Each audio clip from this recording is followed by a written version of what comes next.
Hello everyone and welcome back to United21 Season 40. My name is Redl and I'll be your host and commentator for today. As you guys already know, two best of threes. As always, one now, one later in about 2.5, 3 hours. The first one is Genk versus Algo. Two relatively new teams. Genk, they have one season behind them. Wasn't too successful in Algo, who I'm pretty sure this is their first season. And oh boy, is a big name making a return here. If you guys remember Nuki, oh boy, am I happy to see him back on the server. The rest of Algo, Griller, Amber, Dengzo, and Scrub. A very strong team with a Danish core, and of course, Genk, the Turkish team. They actually looked pretty good the last time we saw them, but again, for their debut season, they did pretty fine. And I wonder what's going to happen here up against Algo. Both teams winning their opening duels in the group stage 2-0 Imperial Academy, being one of the teams that got 2-0, losing their match to Algo. Wildacard Academy got 2-0 by Genk, but both of these games had at least one overtime, where Imperial and Algo actually had two on one map. So the 2-0s might be, in a little bit of a shroud of what could have been for either Wildcard Academy or Imperial Academy, the two Academy teams, one of them being our defending champions from Season 39, Wildcard Academy, who defeated Wapa in the grand final in Season 39. Mirage picked by Algo, Genk going with Inferno. Of course, Turkish teams love Inferno. And, well, Overpass as our decider, both teams picking CT7 in their opponent's map pick. We're going to be getting into Mirage very soon here. I wonder what's going to be happening here. I haven't seen Algo play yet, but I told you guys I'm just extremely happy that Nuki is back on the server, plus Scrub, who I had the delight of meeting back in, what was it, March of 2023, I think, at WaterCon 2023, when they got to the LAN Final Four as Prosapia, him, Boye, Tops, Syra, and if you shot me, I can't remember. Again, I keep forgetting the fifth player of that team every single time. That's because I'm a big dum-dum, but Eternal and Nuki trading 1-for-1. Coming from CT, immediately traded back, and now that they've gotten a +1, it's a lot easier to play. Physics, however, is an absolute mastermind, so you gotta care for him every single time that he's alive. Plus XX, or rather Eternal XX is still alive, but he's the last one alive. 1v3. Doesn't really look doable. He would have to hard clear the first player and then absolutely nail the second, which does not happen. Amber with 3 kills.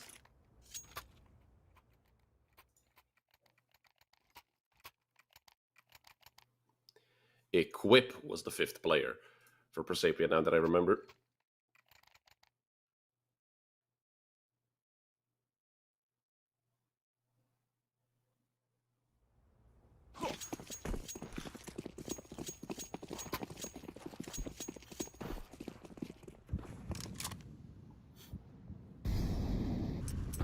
Just a single deal for Genk Esports, not really much that they can do here.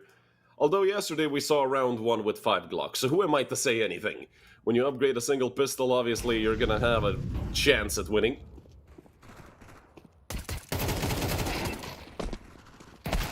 And, well, good start for the USPSL. Genk.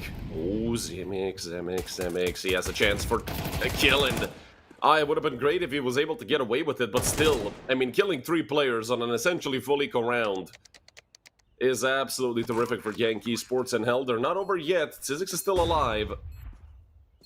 But no Kevlar, just a Deagle. Hell, he would have to really nail both Nuki and Scrub.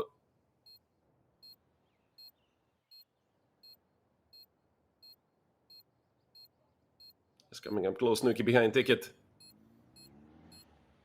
Zizix does have a lot of space here, and he just nails Nuki. Luckily, Scrub was there to trade, but oh boy, what a round for Genk. Absolutely demolishing the economy of Algo.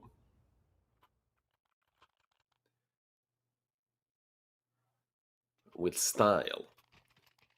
And, I mean, you can see what that did to Algo. 2 Galils.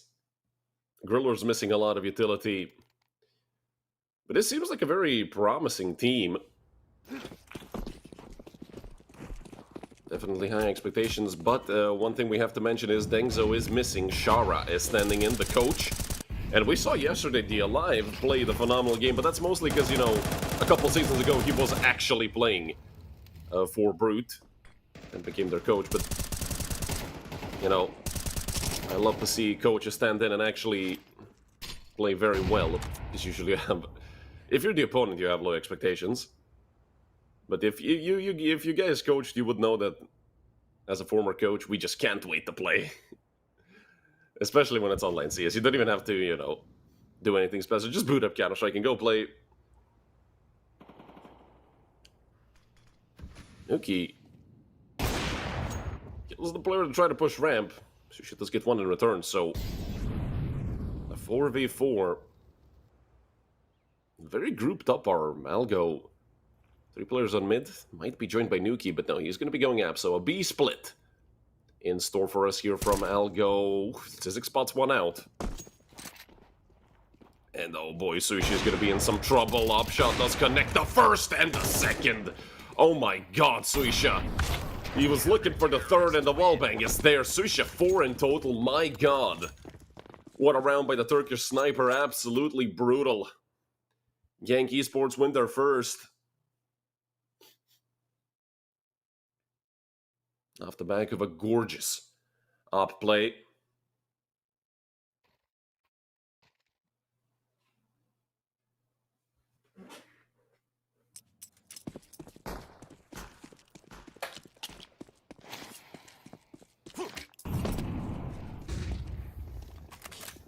Who's MX? Gonna hear him coming in. 2, 3. Gonna get the 4 with USB? No. But hey, should be an easy cleanup. Only a single kill that went the way of Algo, and I love the decision. Just, hey guys, we're fully go, just rush A. None of those minute 30 sitting doing nothing shenanigans. And you love to see it. We're all tied up here early on in Mirage. Once again, not a terrific buy for Algo. Actually, I'd go as far to say that it's quite bad right now due to the lack of utility. 2 flashes of Molly, actually 3 flashes of Molly and 4 smokes. They gotta care for that one insta-smoke, but they did use it to smoke top mid, actually, not window. But I like the approach from Algo. I mean, that top mid smoke is keeping 2 players window plus 1 on short. And if you're following the radar Eternal, he's gonna smoke over towards A. A bit of a miscommunication as both players smoke towards Palace. But it's the, you know, first 5-6 rounds of the day, and technically extremely early for gaming standards. And Zemix, okay, coming in towards Palace, and they have a player on the side doing damage as well. Quality finally taken out. One towards triple. Shara can't quite connect. Luckily, the trades are there. And once all the dust settles, it's a 1v3 for Suisha. Algo doing a great job, and mostly Scrub, who picked up a double kill. I mean, Suisha, he's going to be chilling around. You know, if you get an early chance with the op to pick someone off, you're going to be taking it. But the way Algo are positioned, it's not really going to be easy for Suisha to get anything. Have a player that already rotated towards ramp. Suisha, no chance that he's going to be peeking deep. And the more he waits here, the higher the chances that he's going to go down. I love to see Suisha just back off and, you know, take the L. He might get a pick if not. He thought maybe if Amber decides to go towards Palace, he's going to smoke the site, but I think that Algo are well aware of the fact that we should try the bait. I respect it.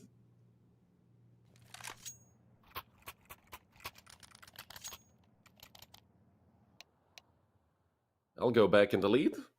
Gang gonna call for a timeout. Nothing new.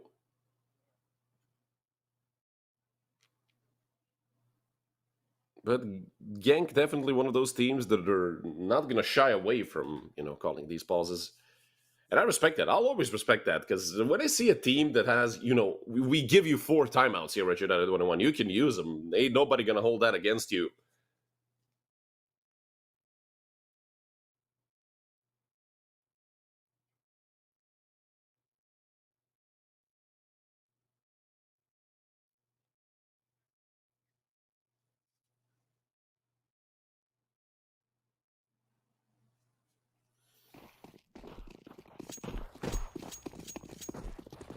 Gang still do have some money saved up on 3 players. Actually, Suisha has 4750 saved up. So I wonder what's going to happen with their, buy if they do end up losing this round. But holy aggression early on, sure. Better Shara. He was able to trade one off, so with B being essentially open, apart from Suisha going towards short, they can smoke him off easily. Hell, they could have smoked themselves an avs, and well, Nuki maybe thought that smoke lands a bit sooner. There is a gap on that short smoke, but I don't think anybody can see anything through it. Griller stuck in no man's land. Luckily for him, 2 players are in through short, so he can kill the market guy and then really make a toss-up of this round. And Zizix seems to be aware of market. He's going to tuck away back in this ratty angle, and, well, under the flower pot, I don't think Griller's going to check this. He might. No. Back turned. Easy pick off for Zizix. 2 for him and 2 for Suisha. But I feel like Algo just, rushed this a little bit. Really fully think it through, because, Suisha is the guy that's going to play towards B with his op. Short, even just straight up taking abs, depending on the spawn. And speaking of the spawn, I think Suisha, Suisha has the best spawn for either B or window. So I wonder what's it going to be. Going to be following that number 1 on the radar. And he's going to go window. Top mid smoke. Maybe a timing shot. No, Suisha is at risk of going down. There is a boost over towards top mid, but it's actually quality. They get taken out by the boost. And this is a very forced buy by Algo. They have only 3 rifles. They had 2 pistols up until Shara went down. Amber did good with his rifle. Passed it on to somebody else. Zemix, what a shot. Or better, Zemix, probably.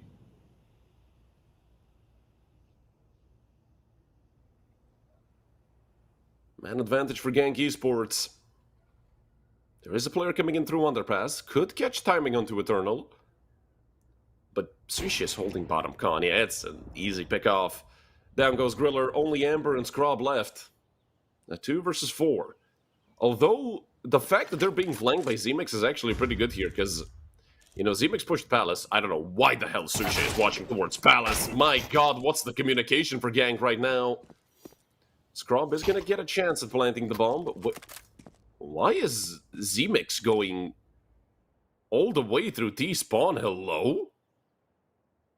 You just saw a player get picked off on A, just flank A. I mean, now he's going to realize with this smoke being thrown instantly. The information comes through, and Scrob is probably going to get away with the plant. Maybe some damage taken. Oh, a lot of damage taken, down to 40. But a doable 1v3, but it's doable at best. I don't really think Scrob stands much of a chance here. They have a flash in the smoke. They have kits. The time won't be too big of an issue. It's a good first shot, but can't quite adjust on the second. And it's Zizix to get the defuse. Eternal going to bring an AK over to his IGL.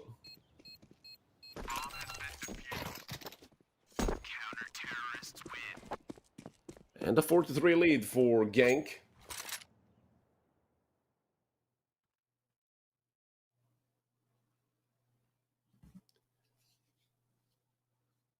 $2,400 loss bonus for Valgo. Maybe some upgraded pistols. They can't really spend too much.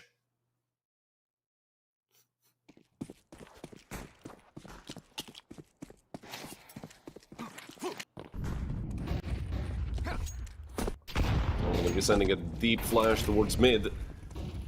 We'll look into 2 players. Easy first frag for Eternal. Second is there as well. And the third. Great work by Eternal.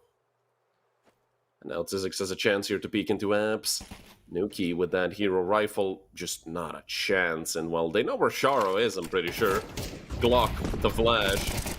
He's gonna look for a peek, but it's not gonna happen. 4 kills for Eternal, who's the first player in the double digits on the server. 5-3 lead for Gank. Algo, their biggest opponent on this T side is actually their own economy. I mean, what the hell is this? I mean, it's an okay buy. You have 3 AKs, a decent amount of utility. Just a single Molotov, though. Feel like this could be an A finish.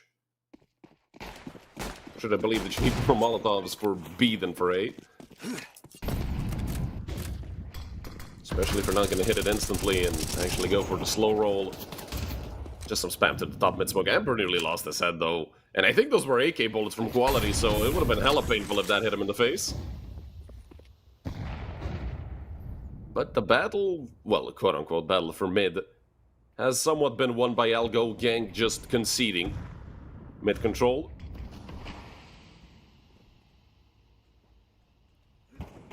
But again, you have Suisha. This nade could be good, but lands a bit too deep. And actually, if Quality wasn't here, I'd say Suisha is at risk of going down. He will just respect the smoke. Not gonna agree too hard on it. Eternal, however, has a good position. And good for one so far. Half HP. Suisha is there as well. Scrub does get a trade, but I feel like it's a bit too late for that. Dropping the 2v5 to a 2v4. Nuki would have to do it all, and there's C-Mix towards Sandwich. Nuki not ready for it. Only Scrub left, a 1v4.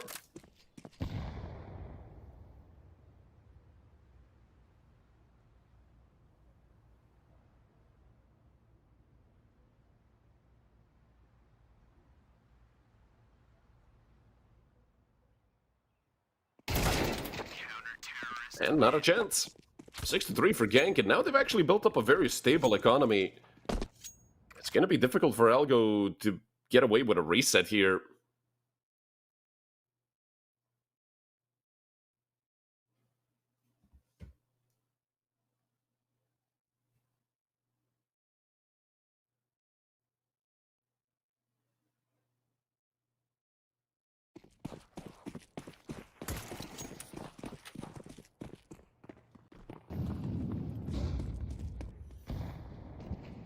Once again, a heroic rifle, this time for Amber.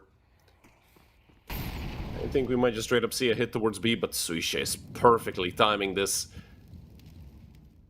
Reposition into B. They might just run across. If Suisha misses once, he's dead as hell, and oh, it's not gonna happen like that, buddy. I don't think Suisha was aware of how many of them were towards Abs, but hey, surprisingly, a missed shot in that situation, and Eternal is just screwed. I mean, no need to say when you have this much money, they might as well go for it at least once and see what they can pull off, but with Driller ringing off an off shot, yeah, they're screwed. Sizzix can't do anything. Inequality is all the way over towards A. Saving an AK, finally we see some action from Algo, but again, I think the stars aligned quite well for Algo in this round. The off shot, missing towards Zaps, because if he picks off the first, he has a chance to re-peek, you know, combat opping, yeah, it is difficult. And whatever, but 4 rifles that they managed to pick up.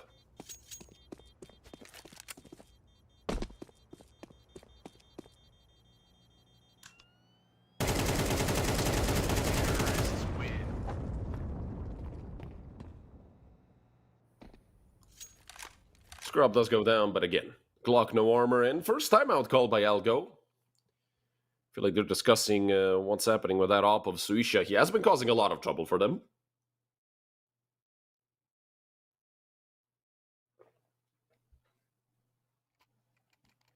I feel like as well, generally, they've given up quite a lot every time they try to fight for mid. Even when they're successful, they slowly get picked off afterwards. I'd love to see them just say, screw it. Play around with no mid pressure. The same way they did when they tried to go out A. Throw a top mid smoke, except I'd love to see them throw, you know, the full set smokes for a mid take and just say, screw it. Maybe even a fast pop through ramp, and we do have a technical pause. Hopefully it's nothing serious where we're going to have to wait for 50 minutes.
And we're back.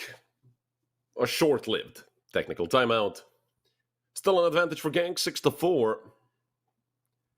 And still a decent chunk of change left, especially with the loss bonus starting, to go up. 1900 right now. But Algo do have full money. Finally, an actual full buy for Algo. It feels like it's been 5 rounds since we've seen them actually put together a proper buy. No Galeels. None of that, stuff and, well, quality early peak. They're trying to get him out from that smoke, but quality just walks back into Khan, and Z-Mix once again. Is Nuki going to be aware of this position? Ember doesn't fully clear it, and Nuki does get the trade, but the problem is half HP gone just from the Molotov. Shara coming in through mid. I'm the 99% sure that they heard him, or maybe not. That's the 1% chance. Zizix on the secondary op gets one off, so now they know that there's 2 ops in play.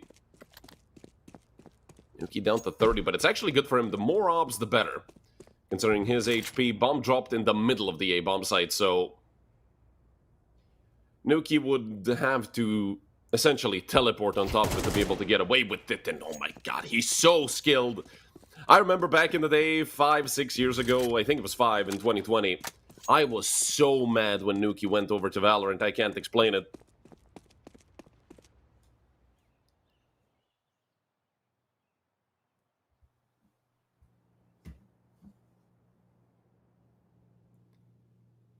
Has a chance at clutching this, 30 seconds left. But is being held by quality, or maybe not. 20 seconds left for Nuki. Swinging out, it's another easy kill. Only Susha left towards ramp, but Susha should hear all of this, and yeah, Nuki has his back turned.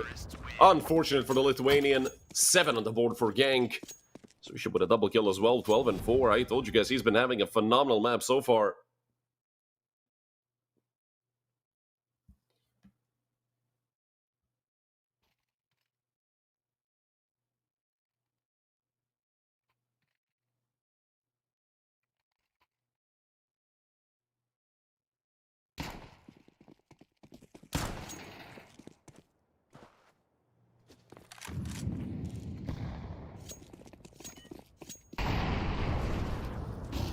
I'll go making a rotation over towards 8. It did leave a scrub over towards top mid for the lurk. Bomb going through Palace. You never want to see the bomb go Palace, because, I mean, if it falls, it's very hard to retrieve it. And actually, this clear might be a double-edged sword for Genk. Although Zizix has that secondary op, he's holding deep B. I'm only wondering why the hell is nobody playing mid for Genk, but they're 4 on A. Oh my god, Algo are about to get drilled if they decide to go into the A bomb site, and well, I feel like the decision has already been made. They've made their bet, now it's time to lay in it and all those things. Molly's coming out. Almost catching Eternal over towards Palace, though. He has to be careful about it, and Z-Mix's legs get ripped off. A good entry to find. Molly coming out. Eternal only good for 1, and I mean, this is a hit the wall with your face until either your face or the wall breaks, and right now the wall is kind of crumbling. Quality and Zizix left, and now it's just Zizix. Last round of the half on the rotation through CT. The difference between 8-4 and 7-5 is massive. They read that he's rotating through here, and it's Scrub with a triple kill to end things off. 7-5 at the half, a very close half of Counter-Strike, although I still feel like Gang have been a bit more consistent than Algo. Scrub nearly at the bottom of the team when it comes to damage with the most kills.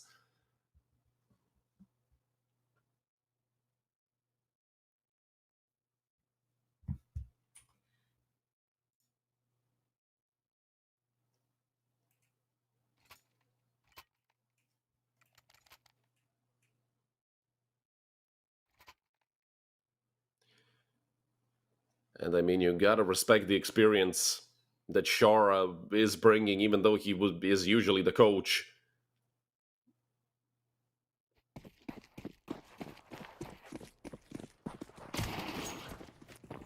Gotta remember the success he had.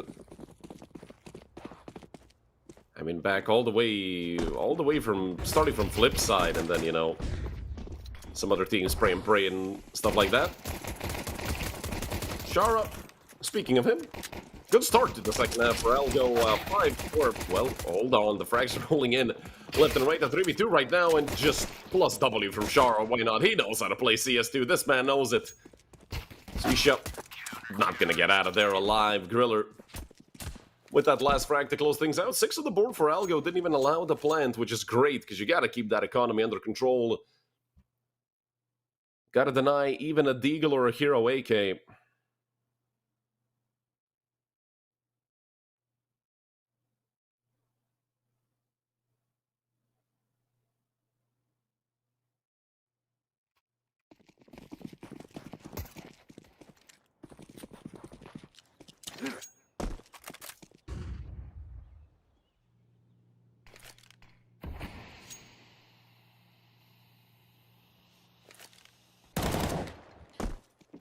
Shara would be caught by these pistols. Actually, Eternal getting a dink on the player that's farther away.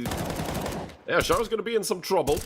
But the bomb is over towards A, and now they know this could still be won by Gank. The kills rolled in. It's a 1v4 for Nuki. I have no idea how Gank are able to pull this off, but I mean, this has to be a round win. Come on, it's a 1v4. Yeah, they don't have any Kevlar, so Nuki is gonna be firing rockets from this M4. But even Nuki doesn't want to try. Doesn't want to do anything with this round. It's over. Ganker up 8-6. Wow. What a way to win. Here in round number 14 for Gank.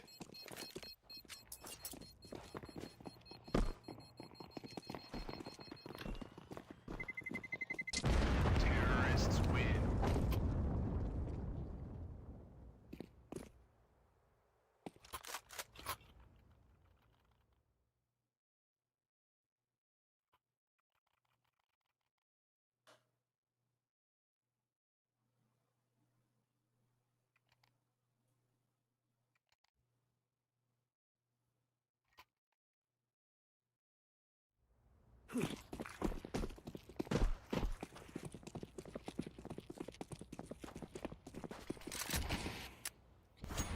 Just pistols for Algo, but it is a force buy. 1 M4 that Nuki saved over, obviously.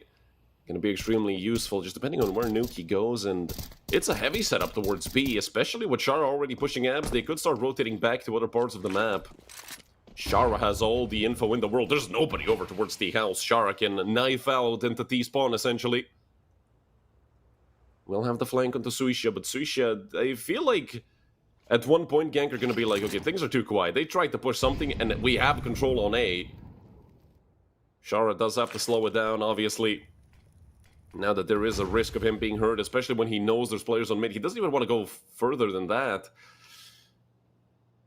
I would love to actually see Shara push all the way in, because his teammate is in a lot of trouble. Amber somehow only taking 4 damage, actually gets out of there pretty fine.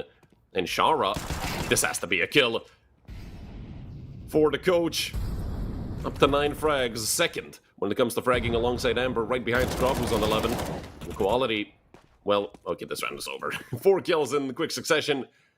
Just when you think Algo are going to have a chance, Gank absolutely shut him down.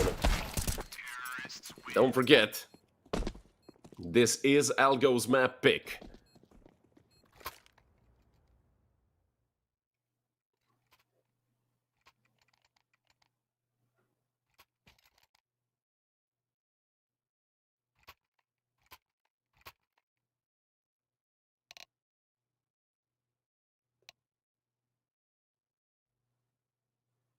Another technical pause, unfortunately.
Fortunately, it does seem like it's going to be a bit of a longer pause, so, I mean, I'll be back with you guys once we figure out what is happening. Haven't been informed of anything yet.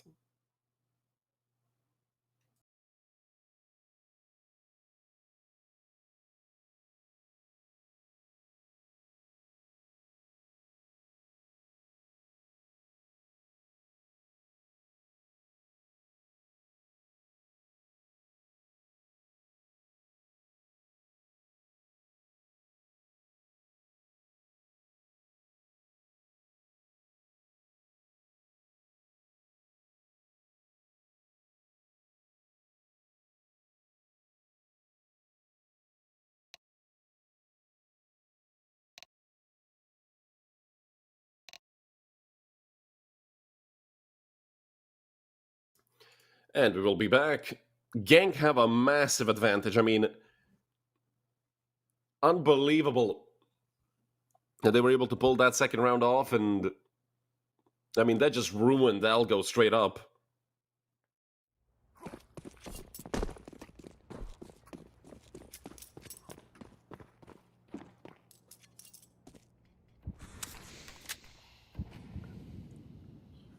Util out towards mid. I mean, Genk are going to be a team, when you have Tzizix on your team, you know that it's going to be, most of the time, a very safe round when it comes to these anti-eco rounds. Tzizix could be in trouble. I mean, might have jinxed them a little bit.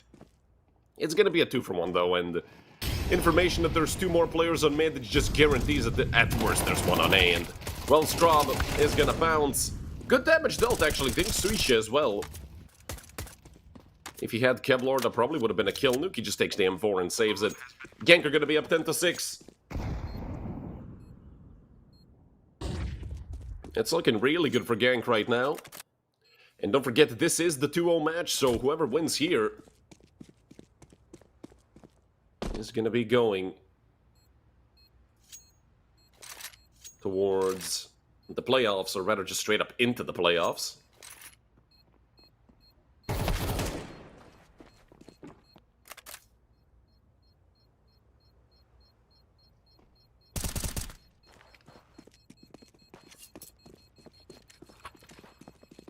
Only Nuki left. Should be caught. But again, he's quite far. They are making a whole lot of noise though. Nuki, I think he's far enough away. Yeah, if there was a couple extra seconds, but Genk, you know, I feel like they don't really care about that single rifle saved, especially in a round where Algo are going to have a buy anyway. That's maybe some extra utility. Nuki spent 6k anyway. I think he dropped an op over. No, he didn't drop an op over to Scrub, or did he? I think he did drop an op, and Scrub bought an M4 for someone else. I think it was one of those situations where the money was a little mixed up, and... Let's see, Suisha. Was that a leg shot on Tanuki? Damn! I didn't even see where he was able to hit him. Mollies and all that pretty stuff being dumped towards ramp. Molly under window, though. I'm not sure if that was supposed to land towards window or not, but whatever it was. Nobody towards under. It's going to be a 5-man hit into A by Genk. And right now, it's a good time to do so. One player stairs, and Griller, who's stuck on default. He played default once already, but that Molotov is almost perfectly timed. They have to fight him through it. Tzizix. Oh my god, does get through. But Griller picks him off. Another frag going the way of Algo. Dink onto Eternal, but the trades are coming in. Luckily for Algo, the man advantage is there. Nuki with the smoke frag. A very important kill to find. Although, Suisha, that's a very aggressive angle to be in. Molly gonna fly towards stairs. I mean, at this point, you just dump this utility and hope to buy yourself enough time. There's not a kit in play for Algo. So realistically, they have 15 seconds instead of 25 to get on top of the bomb, and Suisha just picks off Nuki in the middle of nowhere. Smoke is gonna fall, so that's gonna cut off Suisha. Still making noise. The player spotted towards default. This is great work by Genk. And they're only... is Shara left. He's going to decide to save it. Smoke's behind himself, but oh boy, is Quality going to be cutting him off from the other side. The nade comes through. Quality doesn't really want to push that smoke. Shara is going to survive with the op. Go deeper towards the side, but Genk don't care. They're up 11-6. Genk are playing a phenomenal map of Counter-Strike. And Algo are quickly fading away. Just a single round on the CT side as well. This was a 7-5 half.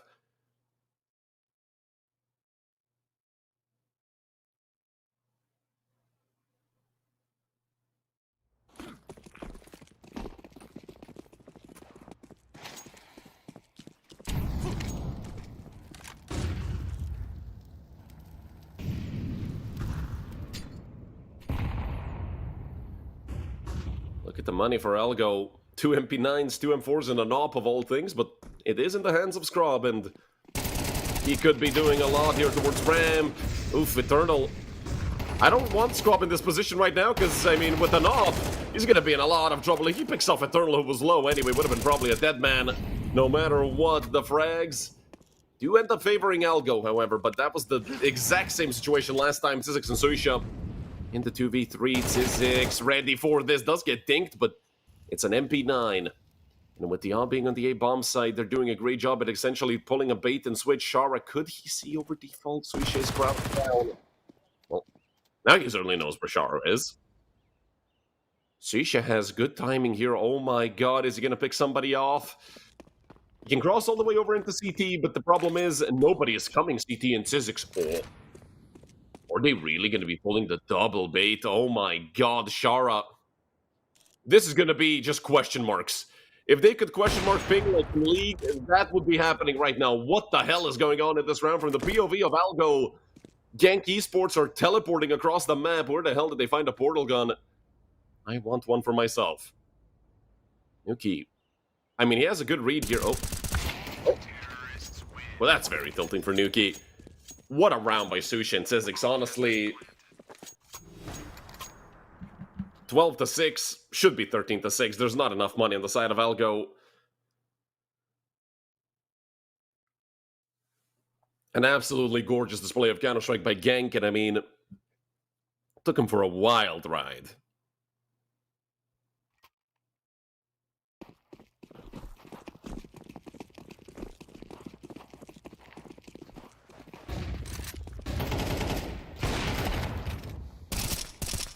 Oh, Nuki doing a good job. 2 frags to start off the round. Suisha with the trade. Suisha having a phenomenal game, 24-7. Nobody's really even close to him. Maybe Eternal could be the one that reaches Suisha's levels, but again, Eternal is dead right now. And we might even be seeing the end of the map here. I mean, Gank are up 12-6. It's a 3v3, but Amber's in a great position. If they're not ready for it, they could pay a very hefty price. Although the sooner the better for Gank. So with Ember getting that early kill, they can just push into B. They're going to be going towards Scrub, the top frag for Algo all day long. Scrub has been the one to stand out. And I mean, on the headshot angle, Tsizzix is dead to a single headshot. Suisha might survive one, though. 55 seconds left on the clock. I feel like waiting is not that big of an issue here for Gank. The other two players are relatively far away, especially Griller towards window, but as soon as that molly comes out, it will actually put Scrub out of position. Flashed off the angle, nade comes through as well. Good damage onto Scrub. 35 seconds left, however, and there is a good position for Tsizzix. Maybe even a pickoff to be found, but Amber recognizes it and just tucks back away. He's going to smoke top gun for his teammate. Tsizzix could pick off Griller, but he's made a step. Griller, that should keep him at bay at least a little bit. He immediately decides to push it. He wants to sandwich them with Amber. And Griller does a great job. Early peek, early punish. Suisha 1v3, an almost impossible position to get out of, and Ember's gonna get to close out the round. Just the second round for Algo on the CT side. I mean, it's gonna be a rough journey.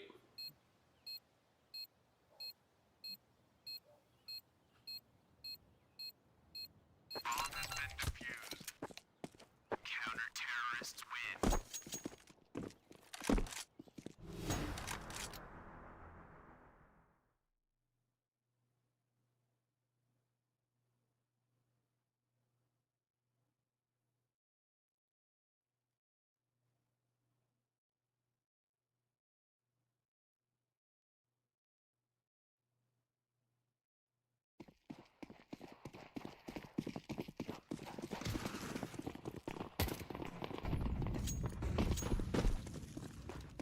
5 rounds to the good for Gank. Looking phenomenal right now, and, well, Scrub. Deep angle being held. Could he get a pick off? He is being held by Suisha on the other side. Money slowly but surely running out for Gank, although the same is the case for Algo. I mean, they haven't had money. This entire game, I feel like Algo have been fighting the economy more than they've been fighting Gank. straight up into the window. That is filthy work. Right after the spam goes through as well, they pick off Nuki. An aggressive peek by Scrub, but him missing is going to be punished heavily. Scrub just goes down. Luckily, Shara is there. Amber not ready for him. It's a 3v1. And I don't think Driller can pull this off. He is great, but Quality's already in jungle. And 13-7 on the map pick of Algo. Gank do a great job at taking them down. Algo had so many issues with their economy. Consistently, it was Galil's on the T side. Pistol sometimes couldn't quite get it together on the CT side either. They won 2 rounds on the CT side, let's be honest. Losing that second round was a catastrophe. And, I mean, Algo could have played this better. But again, it felt like they had cold hands coming into this. Gank, however, Suisha played the phenomenal map. Eternal was right there with him. And the calling was just otherworldly for Gank. Honestly, props to the Turkish team for playing such a phenomenal map. We're going on to their map pick, which is Inferno. The only bad thing for them is they start on the D side, but who cares? They're going to have a good chance to close this out to own their own map pick, and we're going to be back after a short break.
Hello everyone and welcome back to the second map of this playoff bound best of 3 between Gank and Algo. Gank with a very dominant Mirage win, 13-7.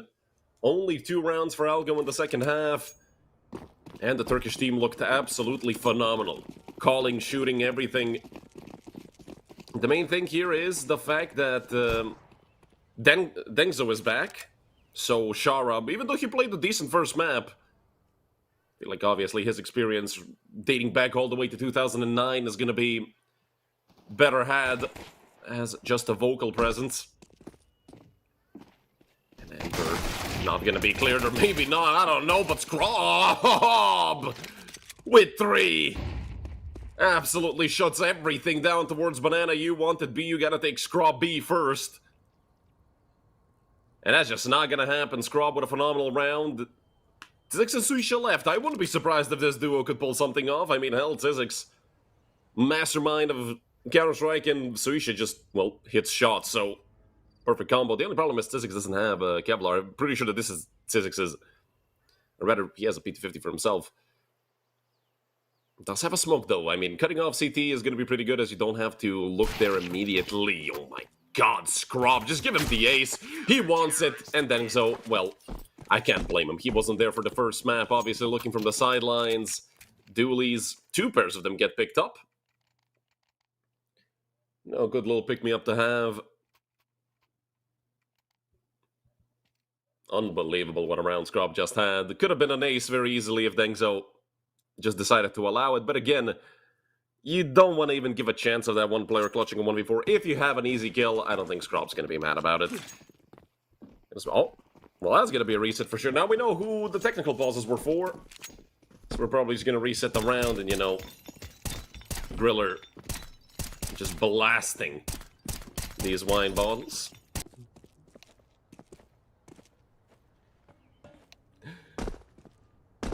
Killed more wine bottles than people in this best of 3. I'm sorry, I just had to do it.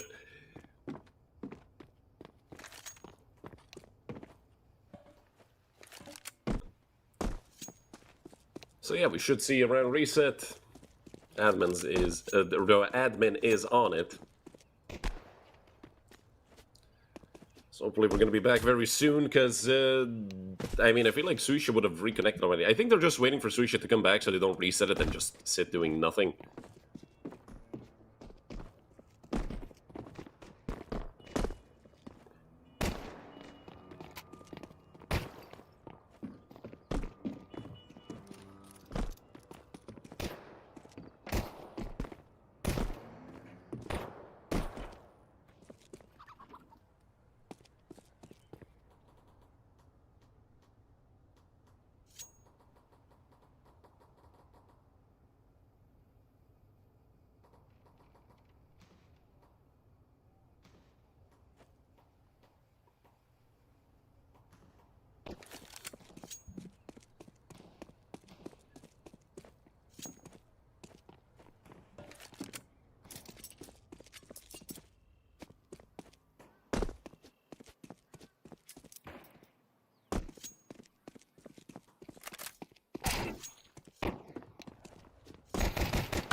Counter-terrorists win.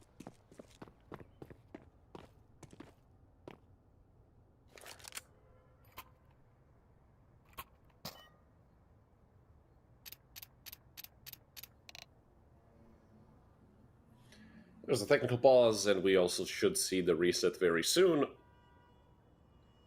Put us back to round number 2. Although, I think Gank actually are gonna force this, because I saw somebody had a Mac 10 over towards Apps. I think it was Eternal who threw it out as to, you know, not give up the plan to Algo.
We're going to be back to round number 2. Admin's quick on the reset. It is going to be a force buy by Gang. That's why they threw their guns out. Eternal went with the Glock, you know, and pretty sure he went as far as to go into spawn and actually dink somebody.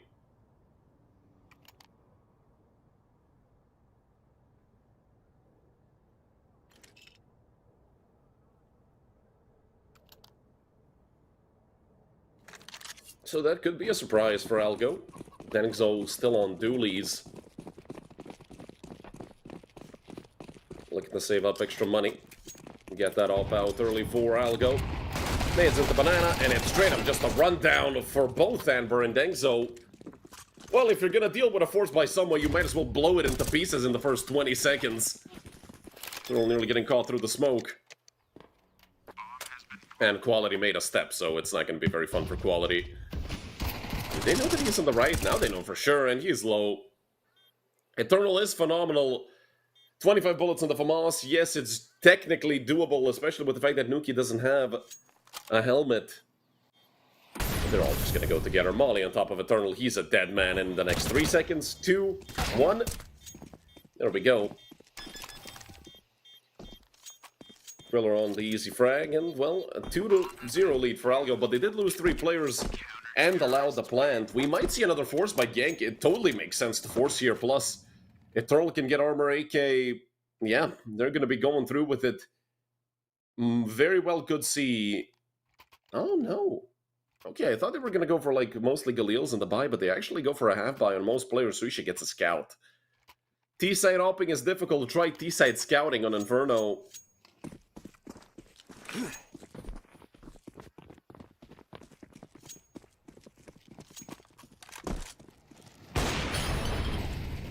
Scrub nearly getting an early shot. Now they didn't actually know that there's an op in play. They can just look to run him over all the way. Scrub has to run back.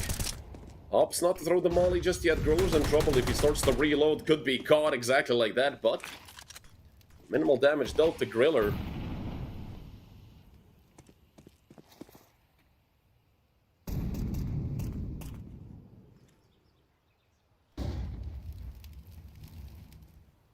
Griller looking for info, and brackets are clear.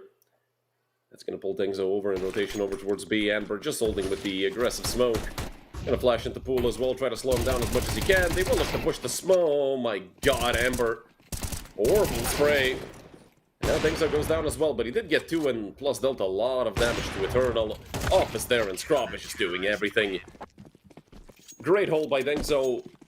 You love to see a confident B hold go through like that, especially when you're solo. 3-0 start for Algo.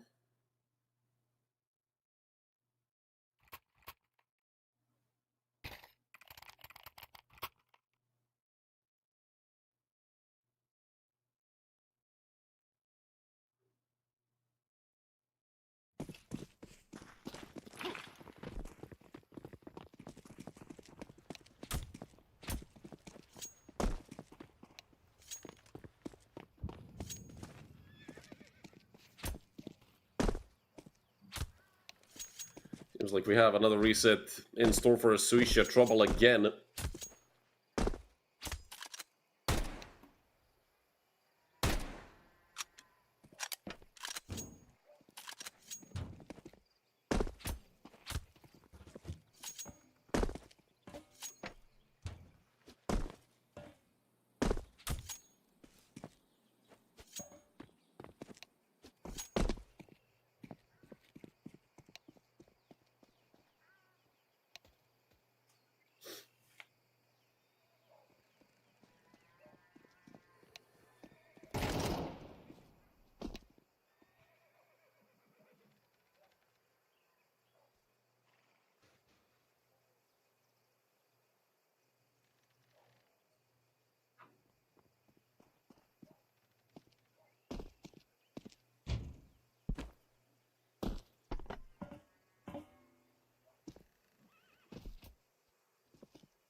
Now Eternal has left as well.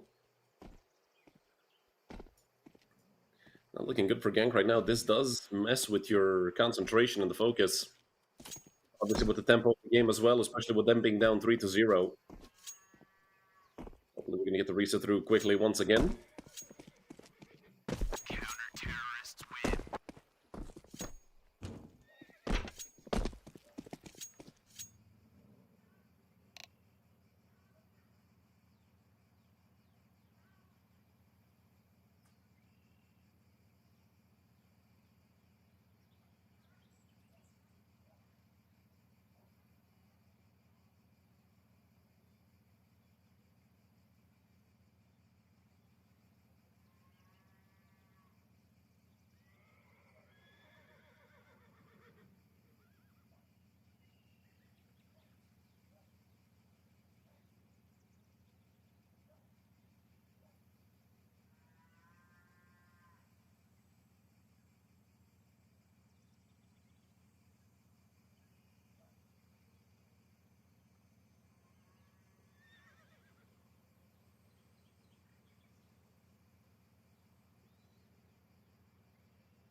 Well, we're finally back in round number 3. Suisha finally reconnecting. Not sure if, internet, game, PC, whatever. Many things that can go wrong in online Counter-Strike. But hey, at least we're back and back to action. Gank down 3-0. I wonder who... Oh my god, what a horrible Molotov. Well, they were on a longer break, about what, 15, 20 minutes, something like that, so... Can't really blame them that the first round utility is a little iffy. This could... Yeah, I mean, you can write 2 stories off of this. This could favor Algo as they're already up, and if they just continue playing well, they'll just extend the lead. Or Gank had such a long break that it literally killed the momentum of Algo.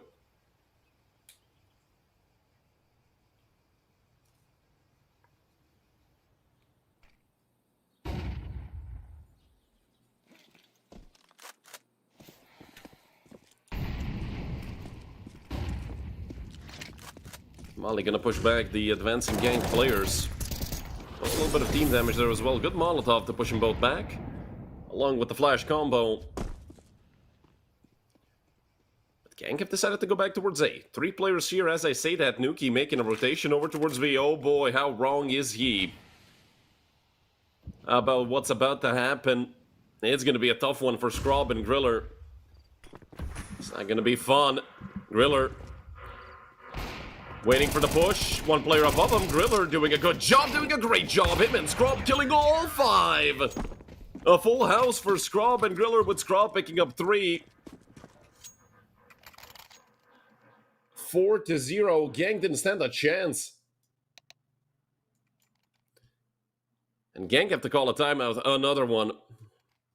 The same though it is a tactical.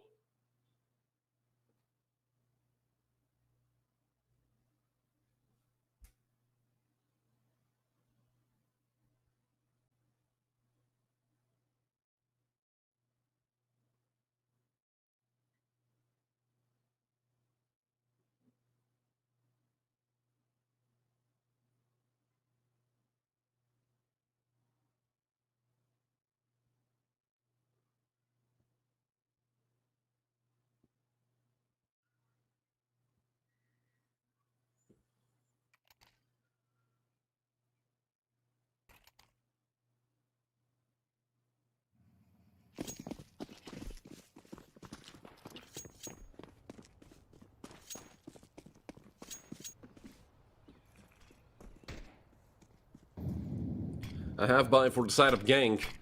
Holds timeout. I'm surprised nobody tried to go for the aggressive round, what sort of became the meta, so it's no longer a surprise. Hey, you called the timeout, let's play something hyper-aggressive. Is going to be focused on the call that was made and, all the strats were set up.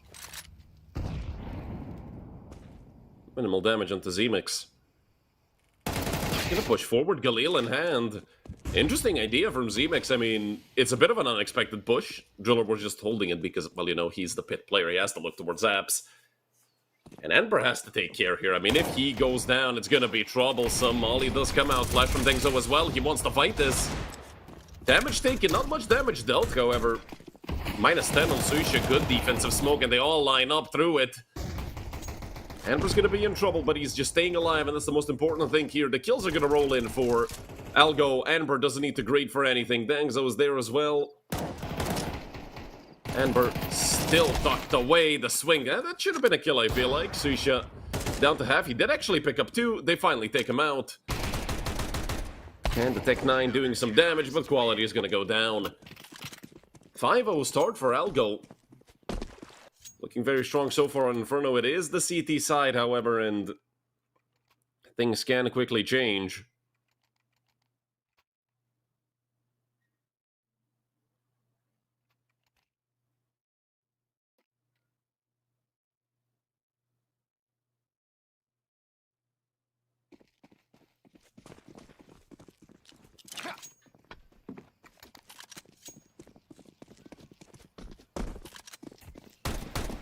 Oh, well, we're back to the same old, so... Back on mute we go, I guess. Suisha, this sucks, man. This sucks for both him, for Algo, for Gank, for us, for everybody.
So we are going to be back again. Hopefully Susha doesn't have any more problems, because, I mean, this is just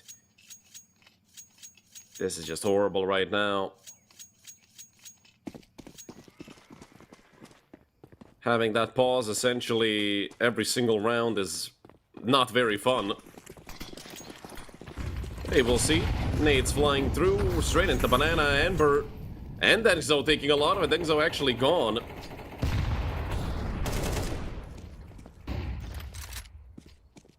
Nuki did get the trade deep mid push onto the unlucky Suisha.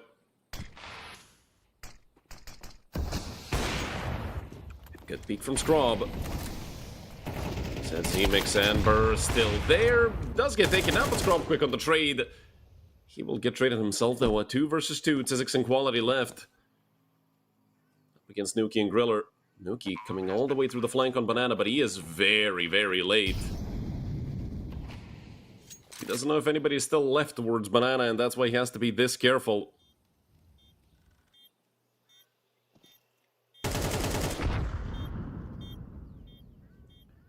Nuki. 20 seconds left. Both of them do have kits, 3 flashes, and the smoke still in play for the side of Algo. They're gonna go off the first flash, and with Nuki going down, this has to be a round for Gank. Finally, Quality with a triple kill. His first 3 of the game. And it's good to see Gank put a round up on the board.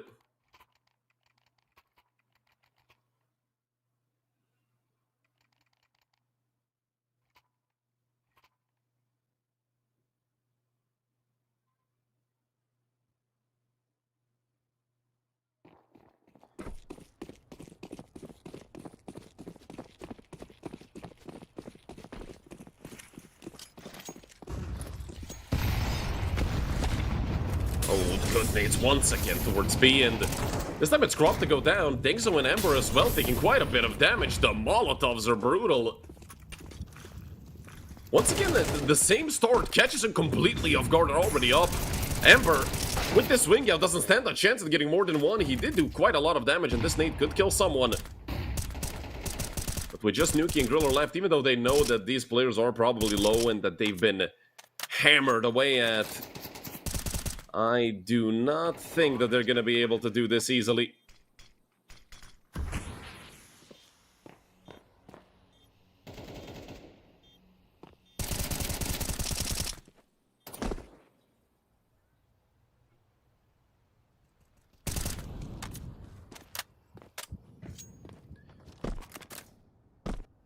Nick and Griller just going to commit to the save. We're going to get another round for Gank, 2 in a row for the Turkish team.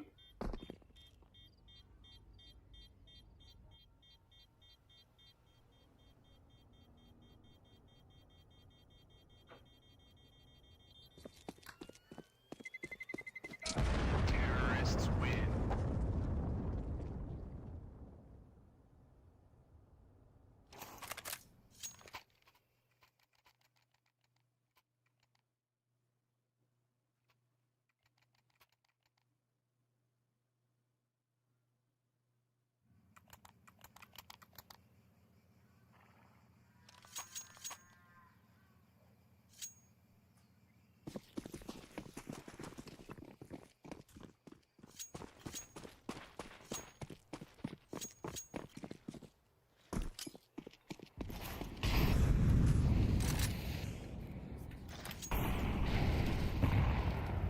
Followed by once again for Algo, although they will be looking at a reset after this. Griller in such a good position to deal with this boost up.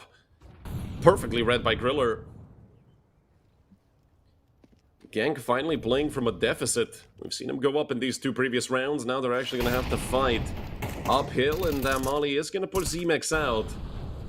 Zemix has gone through. Griller should be ready for this peak. They're looking back behind them. Do you see the util coming out? Griller not even going to be touched by the flashbang.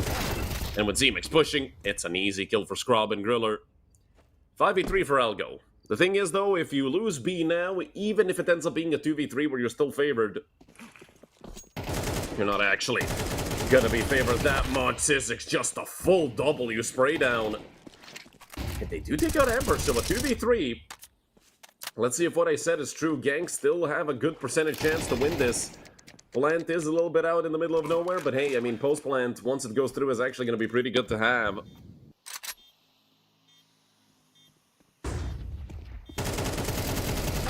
quality. Oh my goodness, what a spray.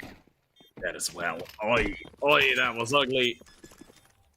Had the right position and everything, just got absolutely clapped.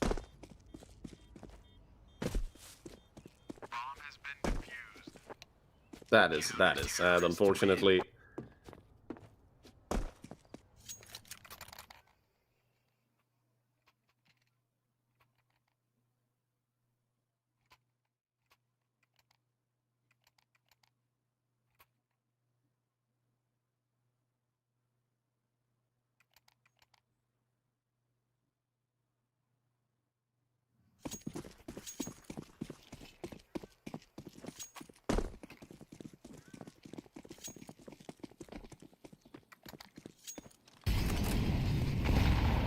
Once again, a three-man setup towards B. Finally, they actually avoid all the utility. I was going to say minimal damage taken. Ember still down to half. Scrub minus 20. This nade could be very good from the side of Algo. Oh my god, they've just blown Zemix to pieces. 4 HP left. It's a utility battle here towards B. A bombardment of nades. Scrub, if he throws another one, that's going to be pretty good. And he's going to time it almost perfectly over the Molotov. No scope does not connect. They finally do finish off Zemix, and I do think they know there's two towards CT. They're not going to be ready for the player over towards Newbox. Amber, he did get one. They're not even aware of Amber's position, but it doesn't matter. 5 alive for Algo, a statement round. Things up with 3. Scrub is 14-2. Scrub is really pushing it.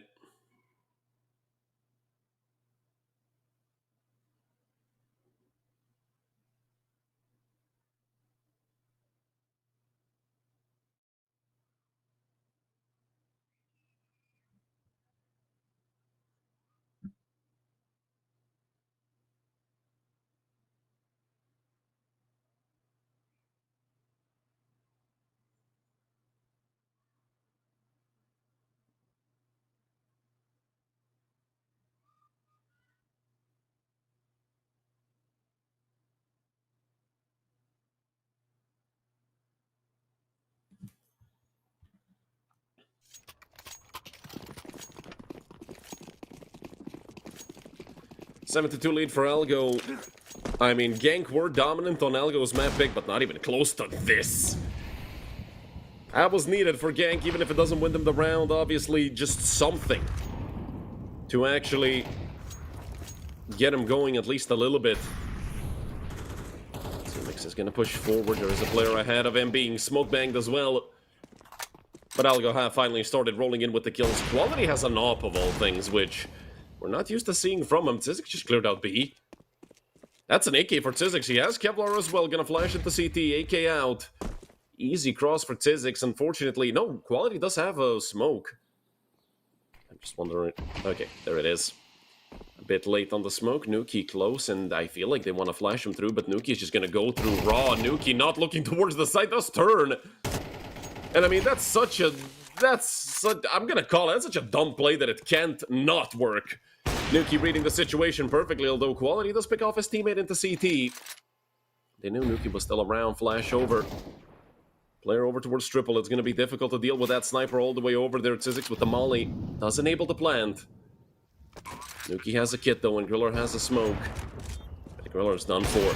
Quality swinging again. Damage dealt. Nuki just pushing forward. Full of confidence, 9-2, has a double kill already, needs 2 more, but the double swing is there. And the third on the board for Gank.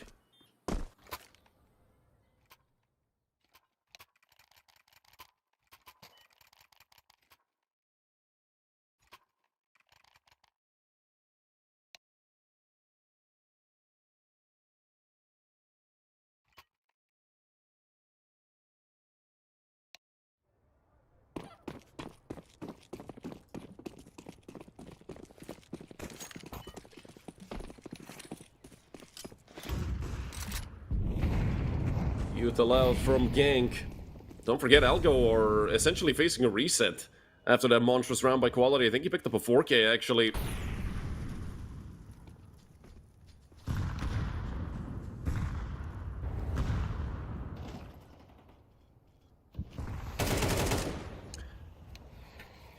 Amber to actually pick up the first kill. Down Goes Emix as well.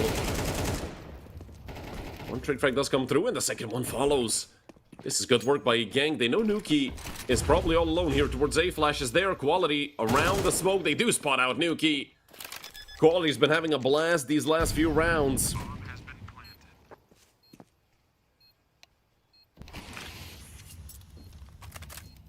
planted. Dangso and Ember.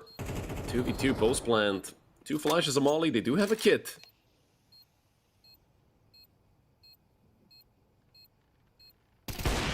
Suisha. Even with the later shot, still connects. Now they know where Ember is, and he's gonna follow as well. Quality, 7 kills within 2 rounds. Looking absolutely phenomenal.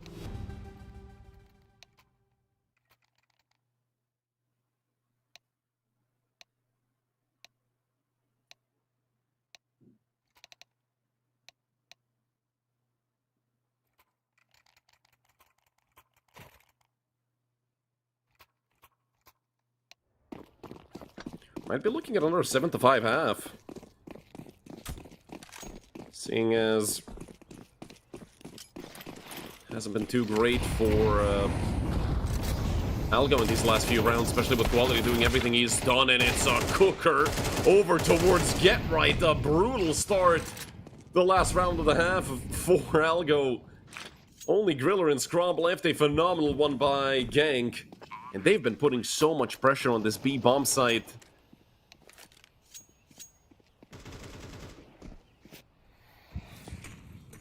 Molly flies. Nade follows through as well. Quality not in a good position, but they did clear him immediately.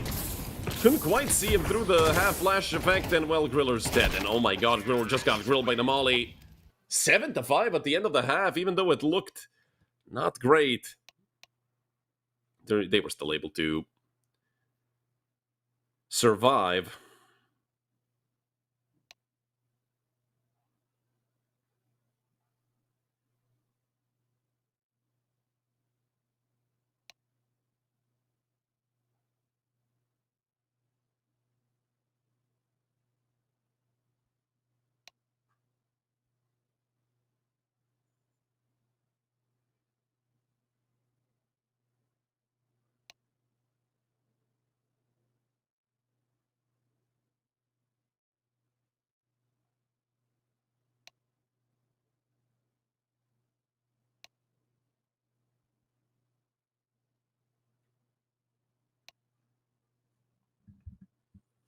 Susha has 300 ping.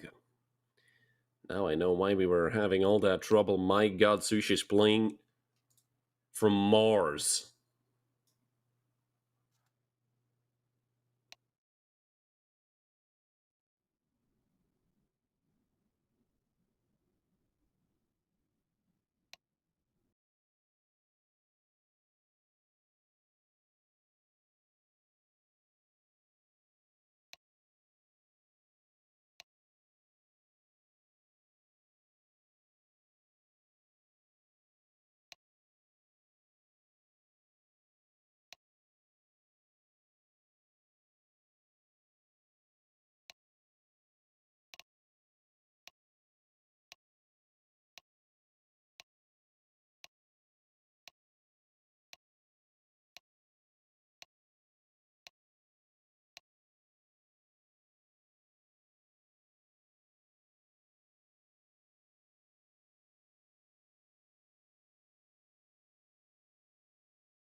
We're going to jump right into the second half with the unfortunate ping diff that Sushi is dealing with. I mean, CT side is where it's actually going to matter so much because him and his op, we've seen how much that can mean for the side of Gank. But yeah, I mean, they've been, doing a good job so far. I don't really think be too big of a problem for Gank. They've managed to hold on pretty well. But hey, who knows? We can go down a peg or two, because again, you are a player down. When it's the T side, you can kind of live with it. being on the CT side right now, it's not going to be great for Hank, and they've already lost long control. However, quality is there. And Susha, oh yeah, Susha's playing on a million ping, and he's still dishing out damage. I cannot believe it. I told you, Susha's playing from Mars, and he's still killing people. We got another technical. I mean, Sushi's playing on a connection from 1997. Obviously, something needs to be done about that.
Second half gonna get underway.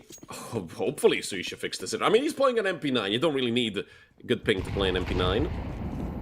Just plus W and run over everybody, especially when they're full eco, and I mean full eco. 5 Glocks, no Kevlar, no flashes, not a single piece of anything. I'm gonna pop this through the small. Good damage dealt. Off the bat by Tizix, good awareness shown. And there's smoke gonna fly. Let's see, Susha. Does seem like he's playing on... Oh, he's lagging so much. Oh my god. The nade is also phenomenal. Suisha, you gotta stop this. Eternal nearly gets an ace. I mean, Suisha goes down to scrawl, but he's playing on 350 ping. You gotta leave him alone, even when he dies to a Glock. They're losing a 5v4. But okay, it was with Glock, so now they're gonna have a full buy. I mean, that is just external factors.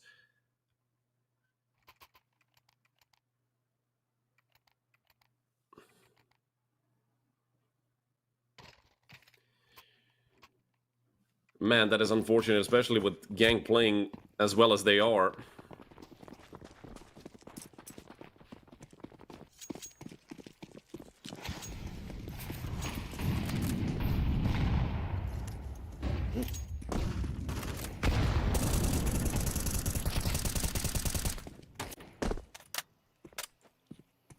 Damage dealt into Amber, I mean, even more could follow through the smoke. Look at the red health bars, they're just disappearing.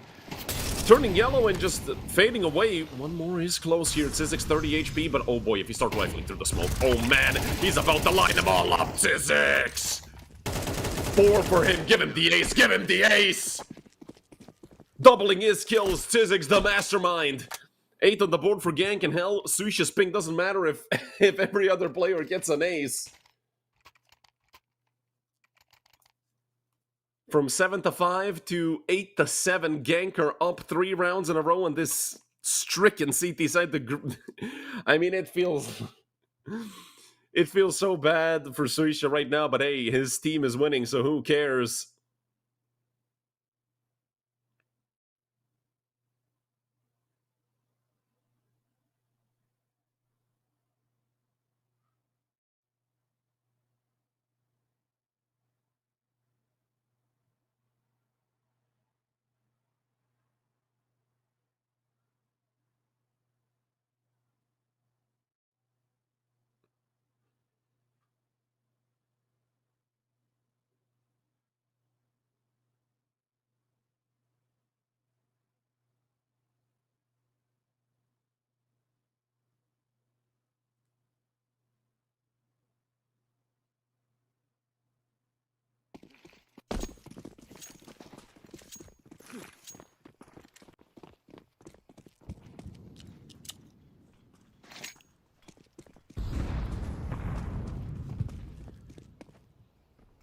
Still a lead for gank.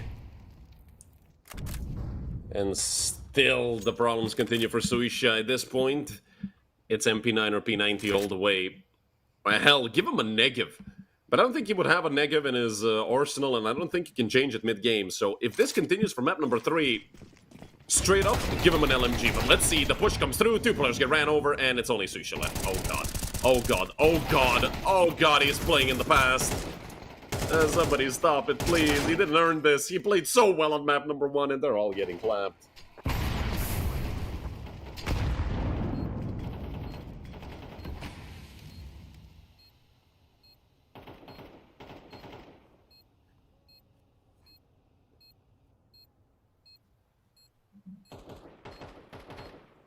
This is his last man alive. Oh my god, this is gonna be brutal. If this goes to a 3rd map, Suisha is still gonna be on Inferno 5 rounds into map number 3. Oh, Tzizix. Hold on, hold on, hold on, hold on. Hold on, I mean, there's a player short, right? No chance. He has time, he has time. 2, 1. He has the biggest penis I've ever seen in my life. Tzizix, you're so smart.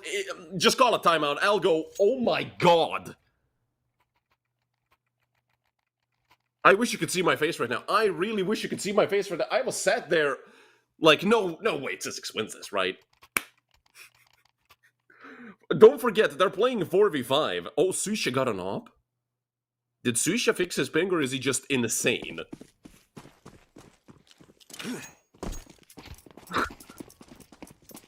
I can't believe this. What is happening with this game? It's curtain. And gang, who's been 4 in a row?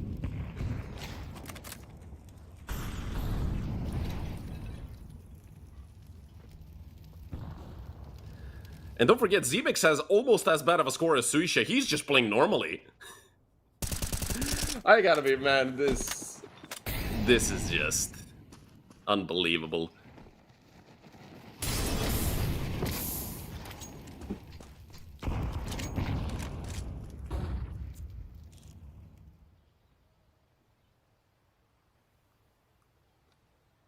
Seems like Algo wanna hit A. As if they've had... Oh my god, Seemings, there we go. A spoken into existence in quality. They don't clear him. They do clear him. They autopilot clear it and they nearly lose 2 players. My god, Algo. What is with their concentration? You have a free game. Suisha is 10 light years away from the server and you're still not using it to your advantage. Zemix with a double kill. Finally, something from Zemix. He's gonna continue for more Ambers there. He picks up 2. Equalizing this into a 2v2, and Suisha. Well, it doesn't matter that he's on a million ping, the op still connects. Shot Amber into map number 1. Think so, 1v2. Suisha hears him. Oh, God. I think he saw Dengzo's shoulder and tried to hit him. Suisha. 15 seconds left, though. I mean, Zizix. If Zizix goes down, Dengzo wins this at least 5 out of 10 times. Smoke on the side. He has 12 HP, right? Zizix just wells out into the smoke and kills him. 10-7 for gank.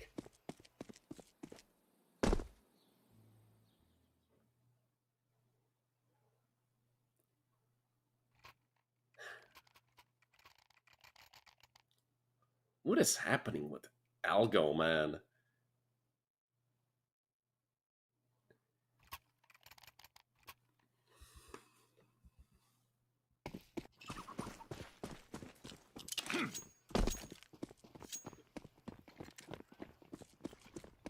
I'm still in shock from that one round, Zizix won, by the way, if you guys are wondering why I'm still quiet. I'm just scratching my beard and I'm like, why, though? I mean, 10-7 for gank, and the flash is perfect. What the heck? Griller just flew out of the map, and this is cursed. At this point, just get it over with. Z-Mix just roasted him a couple rounds ago for playing essentially at the same level as Suisha was, even though Suisha is playing from the moon, and now Z-Mix has reached the stars. 3 kills, 5 in the last 2 rounds.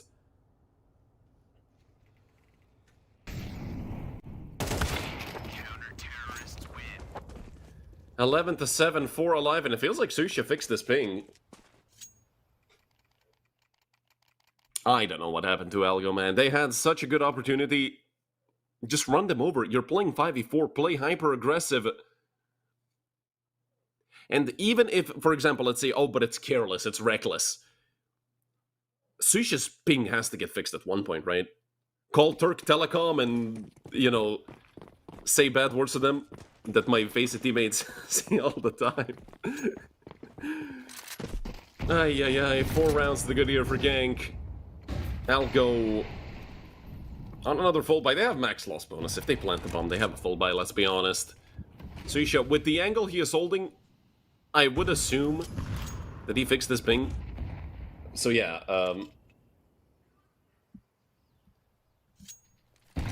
not sure. We'll see. I mean, if Suisha shoots into the past, he's going to be tested here, fully blinded. Almost connects. I mean, hell, if he shoots blind, that might be the best chance he's had all game for a kill. They do run over Z-Mix. Quality gets the trade. Players coming in from both short and long. I mean, it's a sandwich on the A side itself. Eternal. I mean, you can't really ask for more than what they just did. Suisha, I still don't know what's up with his ping, but it doesn't matter at this point.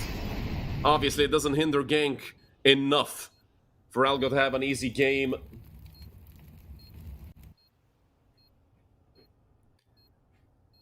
Zizix and quality. This is still doable, don't forget. Another ninja. I mean, quality has a smoke. Both him and Zizix have kits.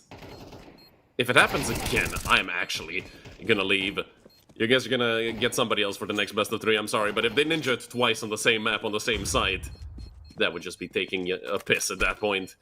Zizix, he's dead at the bomb, I'm pretty sure, so you might as well fight this, and it's a Glock to end him off. Is Nuki dead? I think he might be. Yeah, Nuki's gone. Hell, almost Amber. As well. So 11-8. Algo finally went around on the T side.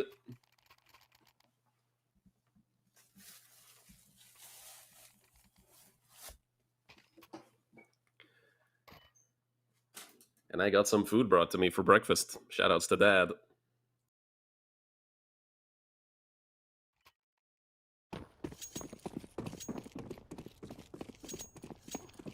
And for all my, well, for all the Turkish viewers, got some burek.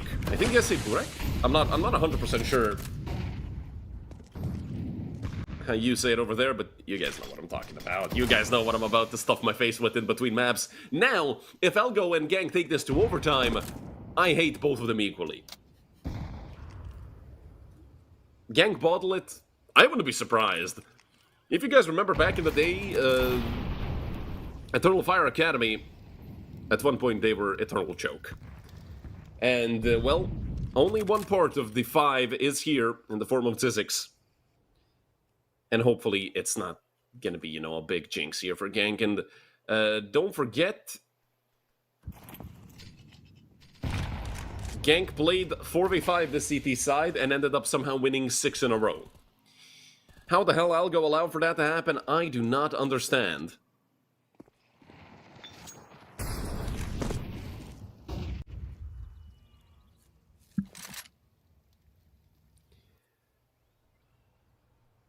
A lot of utility dumped throughout this round, 40 seconds left. Does seem like it's going to be a hit towards B. The bomb is not in anyone's hands, but Thanks is going to go back to pick it up, and no, the bomb's going to go towards A. Oh, Z-Mix caught. This might just straight up be a save. Unless Eternal can pull a double kill out of thin air. They're about to start hitting the side. They still have flashes. The Eternal is about to eat a bunch of flashbacks. No, he's fine. Eternal is fine. It's essentially opening bomb site Eternal with 2. Does that give enough of a chance to his teammates? I mean, it's the A side of Inferno, one of the, if not the most difficult site to retake in this entire game. And of course, Suisha has an op. And potentially triple-digit ping. We never know. Oh, nah, now it's a save. I mean, you've lost a player so early. You gotta go for the save. Once again, it's a bad read by Gank what lost this round. They thought it was gonna be a hit into B. Z-Mix got caught in the middle of nowhere while he was rotating.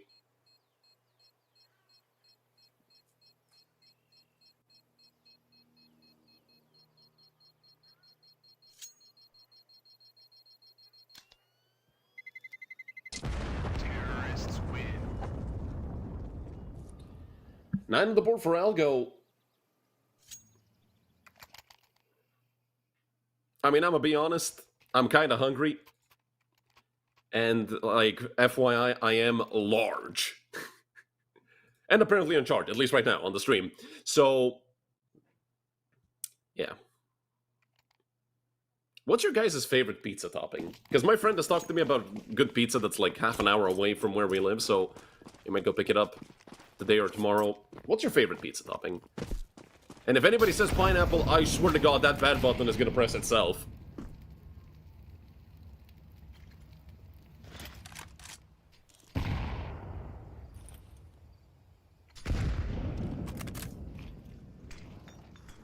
Seems like it's going to be a slower setup by Algo. They've realized that slow and steady wins the race. Up until, you know, somebody pulls 4 kills on the side of Gang. Looking at Suisha, in case his ping is good, which we still don't know, but he's holding much wider angles than an Opera usually would, so that might not be a good sign. Spam through the smoke both ways. Both sides have an AK, so the Tracers could leak back to either one's face.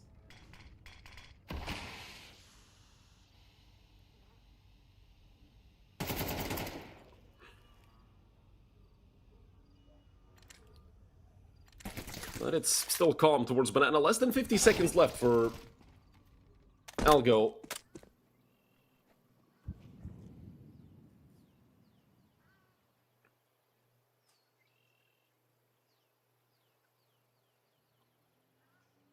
.5v4 for Gank.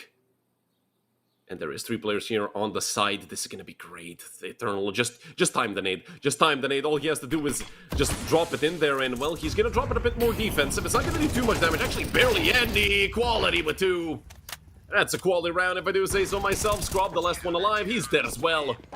12-9, 3 match rounds in a row for Gank. And it's been a journey and a half. Suisha is nowhere to be found. Through no fault of his own, of course. But it does seem like we're going to see Gank take the victory here, although, hey, I mean, don't rush it. Still 4 AKs on the side of Algo. Yeah, there is a Tech 9 for Dengzo. Final timeout called by Gank.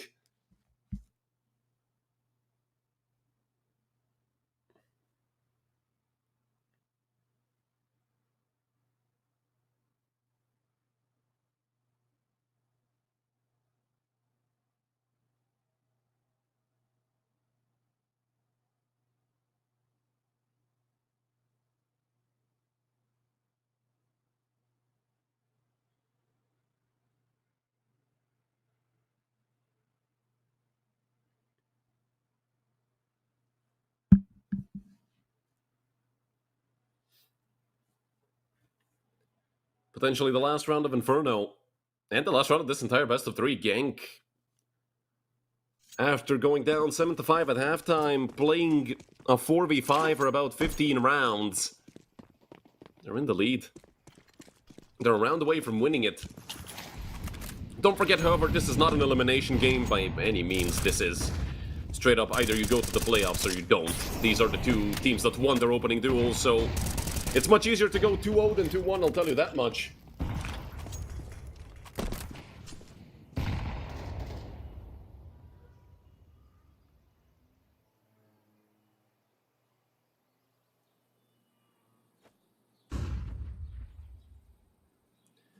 Step into CT. Not a lot of utility left, plus a lot of damage dealt to the players on the side of Algo.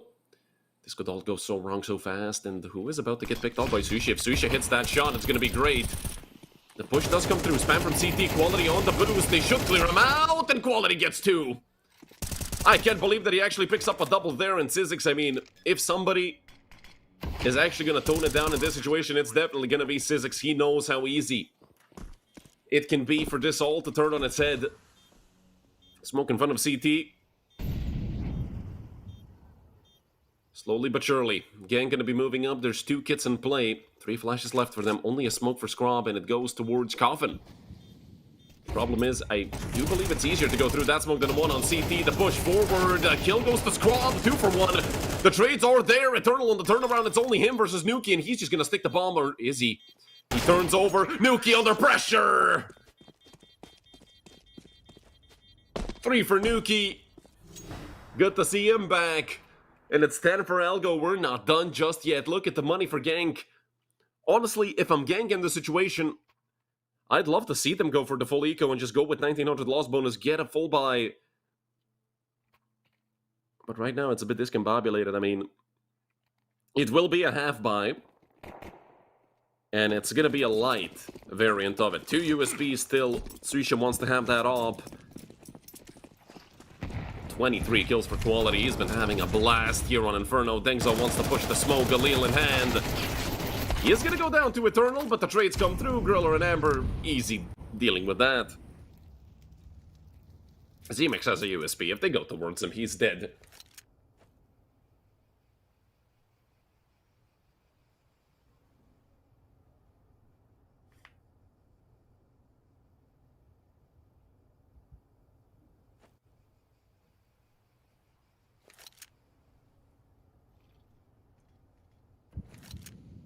Still a 1-1 split for Tzizix and Zemix. Algo being extremely careful. I mean, if you lose this round, you're a step closer to disbanding for sure, even though this is the winner's pool, and, well, I don't think... Oh god, when I see a Tzizix in a situation like this, good thing he doesn't have a kit, because that would be horrible. Because we all know what would happen, right? Bomb has been planted.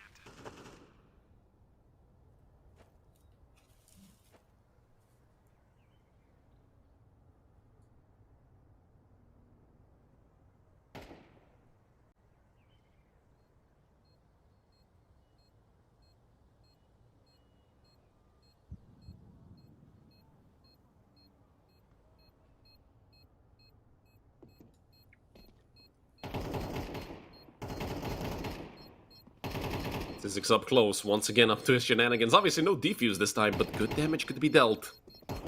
Bomb is planted in G2, he swings out, and, well, that's not enough, I don't think, to kill anyone. Yeah, it was kind of close. If Tzizix had a nade... Damn, that would have been Dozia 2.0.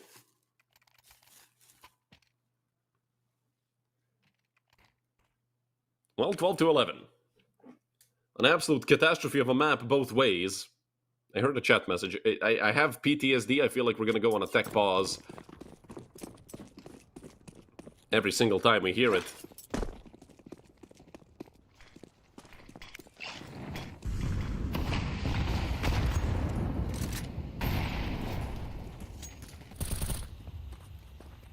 Gank a chance to end it off once again, but they had like 4. They had 3. Didn't use him so far. This is the last chance before overtime.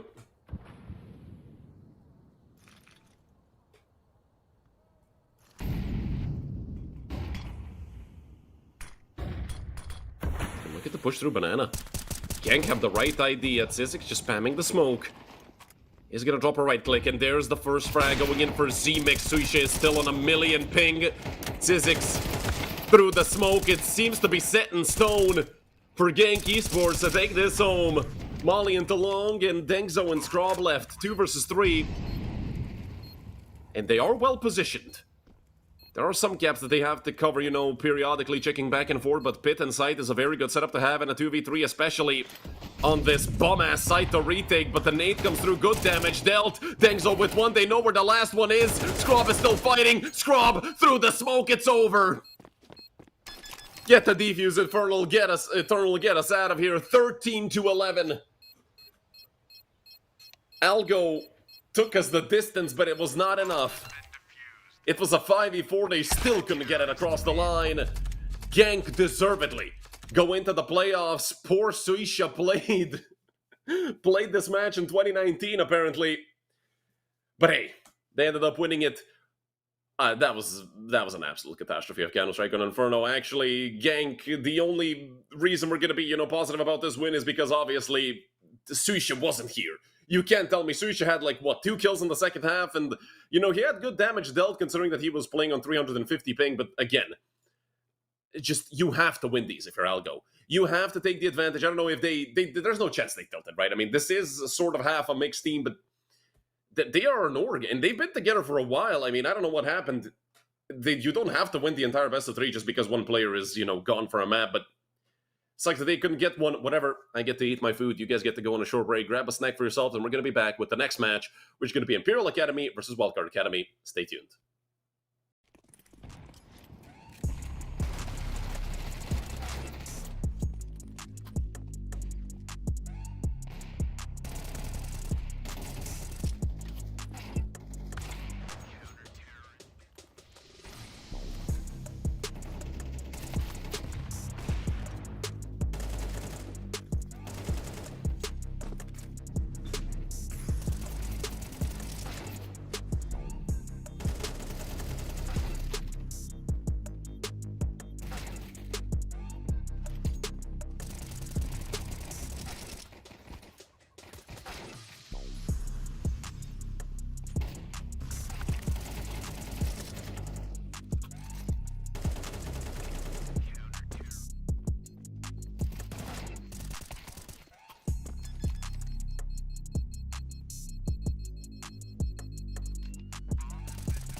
Hello, everyone, and welcome back to the second best of three we have for today.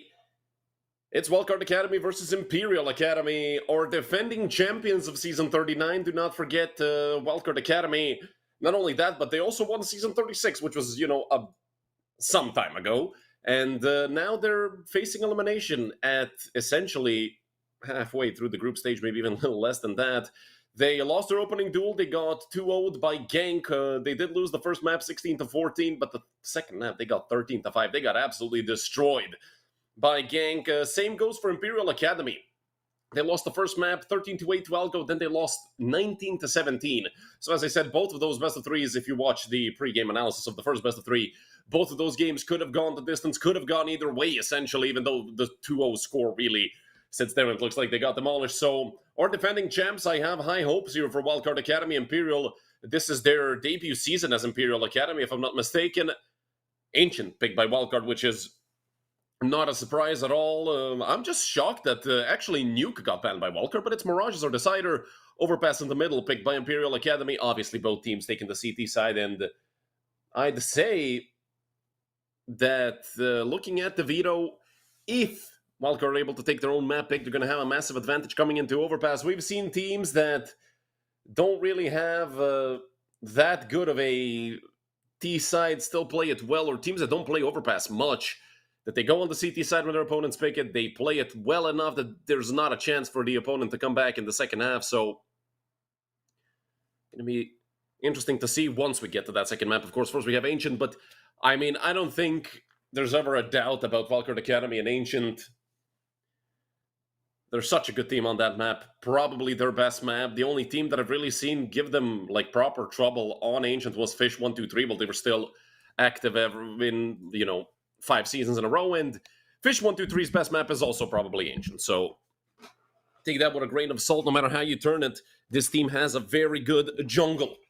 So coming into this first map, the only advantage I see is that Imperial Academy have green in their logo, green in their jersey, so obviously it's going to be hard to see them.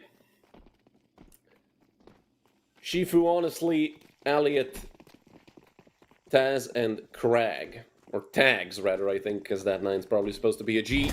Elliot from behind, looking for a frag or two, and actually the kills are just not coming in for him. The dualies, well, my god, that is brutal. Toward the CT for Shifu. Sen and MHL left. The bomb is getting planted behind default, so honestly, an Elliot, it's going to be a difficult one, especially for Elliot, who doesn't have Kevlar, and the drive-by is there for MHL. Back to the USP, 8 bullets left for Honestly. Does have Kevlar. He needs to double his kills right here, and, well, they are giving him a little bit of a chance, but a player has already gone in through CT. Don't want to remove the silencer now. And Honestly is honestly screwed.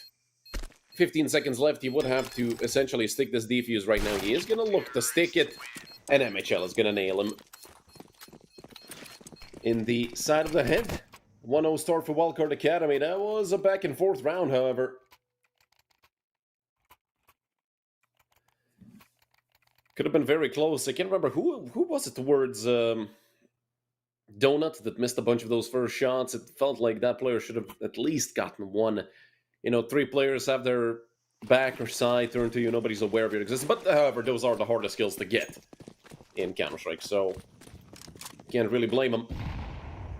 Imperial Academy, a full eco round. 5 USPs, all of them stacked up on A. And I do think Tripix heard all of this. Smack 10. Cook 'em up, Tripix. The young IGL, he was on trial in the first season. They triumphed in, and now he's going for the ace. A triumph of his own. 3K in the pocket. For Tripix, 6.5.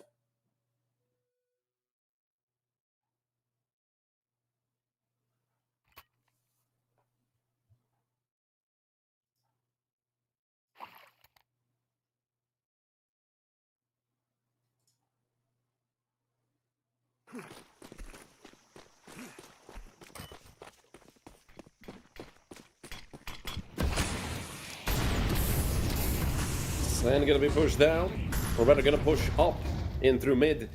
The Leel in hand, though, so not the most potent weapon, but could be good enough for the job here, especially on a player that's close range behind the smoke while it's fading, could be 50-50.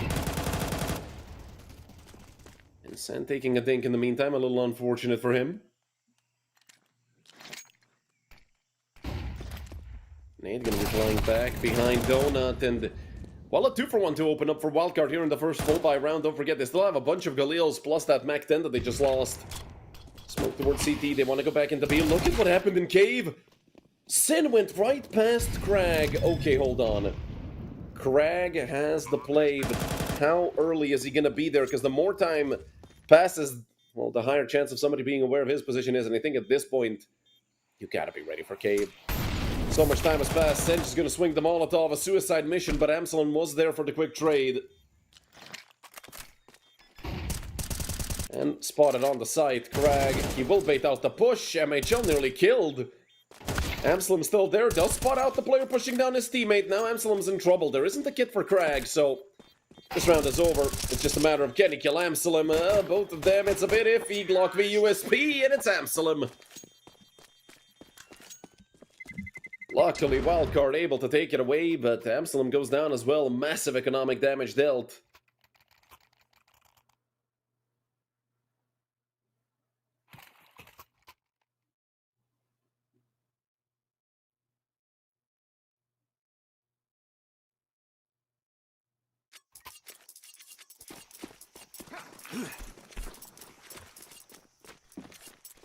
Once again, upgraded pistols for Imperial Academy.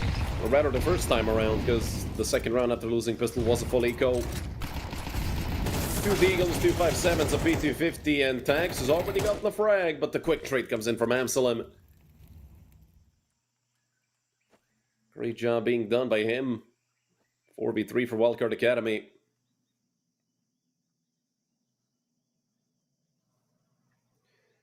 Consistently one of the most entertaining teams here at United21.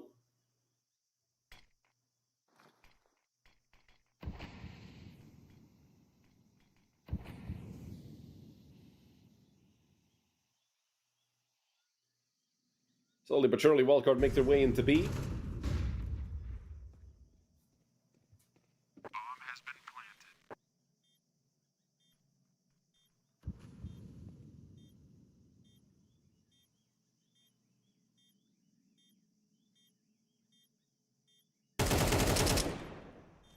Amsalem might be on for the ace as well. I mean, we've seen Tripix get a 5k already in this map. Oh, I think Donnie just got yeeted out the server, so yeah, ignore the HUD being backwards. Obviously, it's not Imperial Academy on the P side. That's just a bug with the software when one player goes missing. So Donnie now has internet issues, as if we didn't have enough of those today already. Or game crashed, or, you know, bug with Across and it, you know, wants him to reset the game. Yeah, Donnie's back, so things should be back to normal very quickly.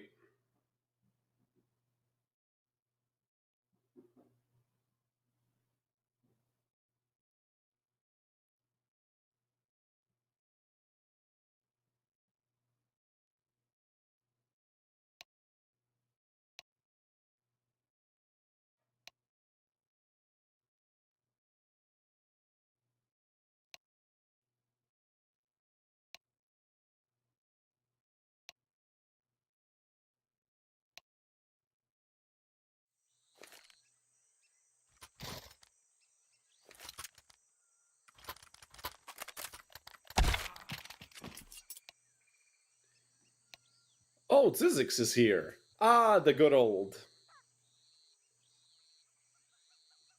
The good old, I accidentally typed the wrong IP and now joined an ongoing game.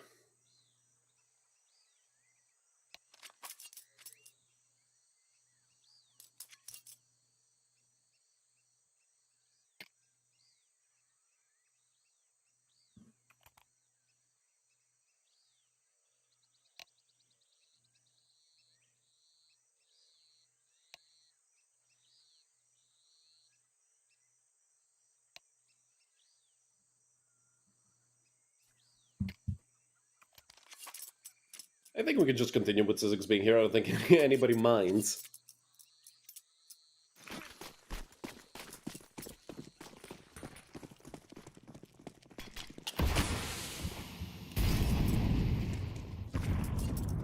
There goes Sizzix. But now the HUD is backwards again. Doesn't matter. We know Wildacard are up and they're on the T side. And Zen could be a victim. Shadow advantage, never mind. The tags didn't even get a chance to shoot, honestly. Flashed off the angle. Pushed back.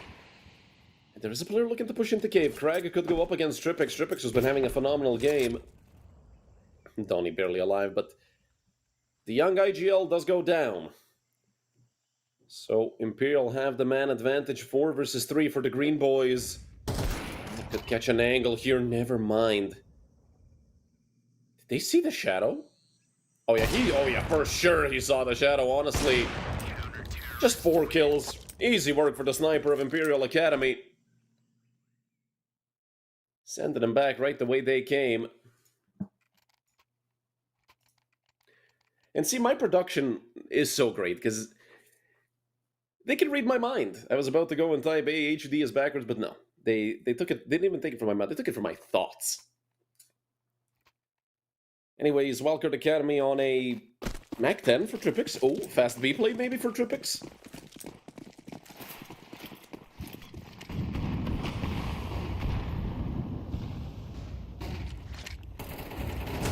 Look to go towards cave, a 1-for-1 on mid. They know Tags is over towards jungle. Still looking to fight this, and Tags with even more, one more player. And it's Chief Wind, honestly.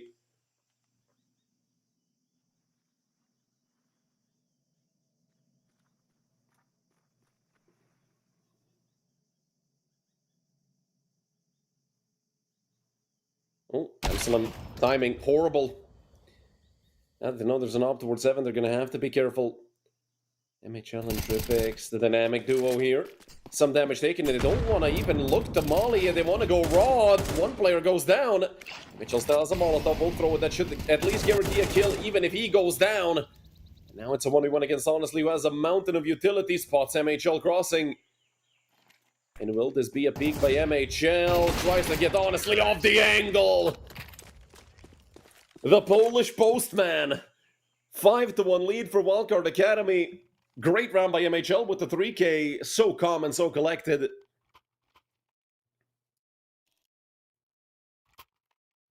As I said multiple times, especially in the previous season, one of the best snipers in the Tier 2 scene.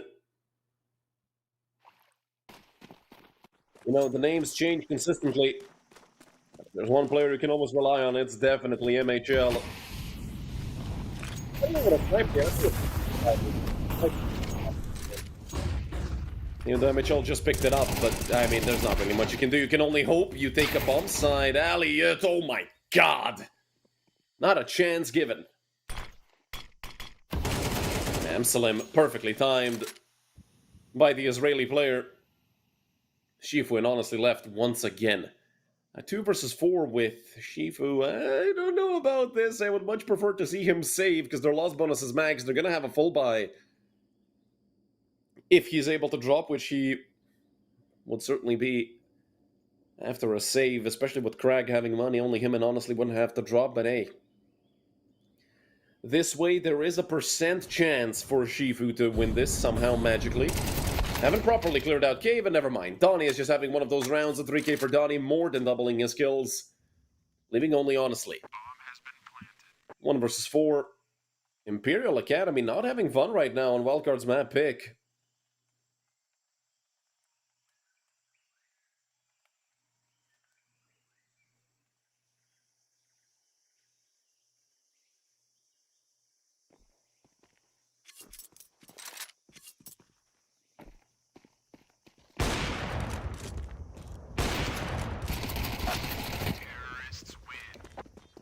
And it's Honestly to go down as well.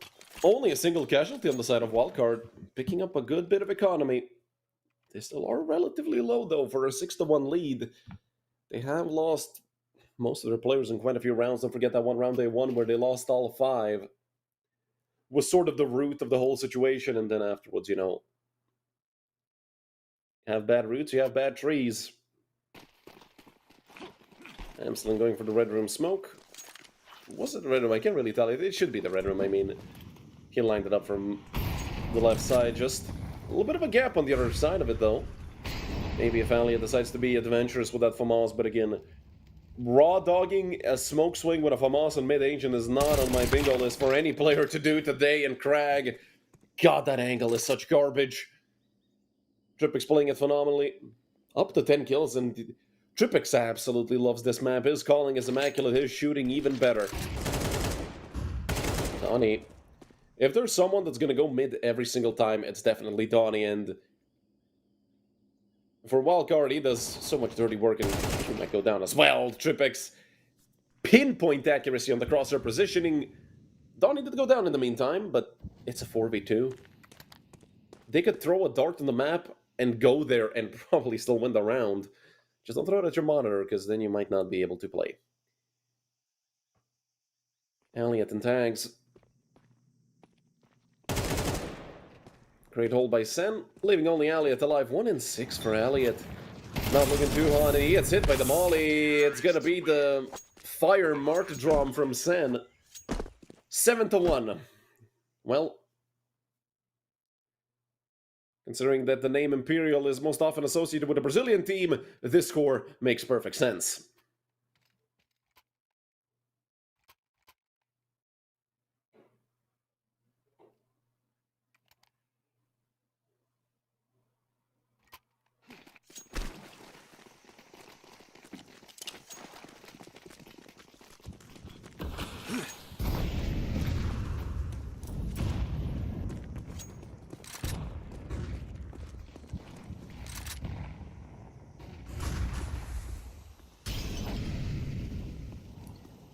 Quick hit into way by Wildacard. About to get the plant off and just chill. In the post plant. Absalom could have been in some trouble. Technically he still is, because he's pretty low. Elliot just gonna look to save that hero rifle. They are still pretty bunched up. Elliot actually goes down. Can anyone pick up the Zen 4? Yes, they can, through the smoke. Wildacard are absolutely brutal today. Imperial getting cooked so far. 8-1 lead for Wildacard. And I'm telling you, this is the most entertaining team here, but oh boy, is it not entertaining to play against them. Donnie, my God! Cut him some slack, give him a break. Like, this is not okay.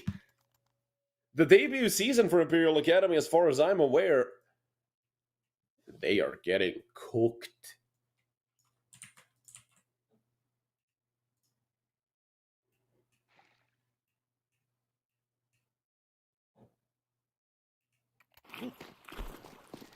Actually, I don't think this is their debut season. I think they played at least one season previously. Yeah, I think they played season 37, 38? 38. 38. They played season 38 back when Wampa defeated Fish 1-2-3 in the grand final. 16-14 on the third map. If you didn't check out that best of 3, go back and go to our YouTube channel. You can check it out. All I'm yapping on about. Brutal. Brutal, by honestly the only positive player on the side of Imperial Academy for a reason.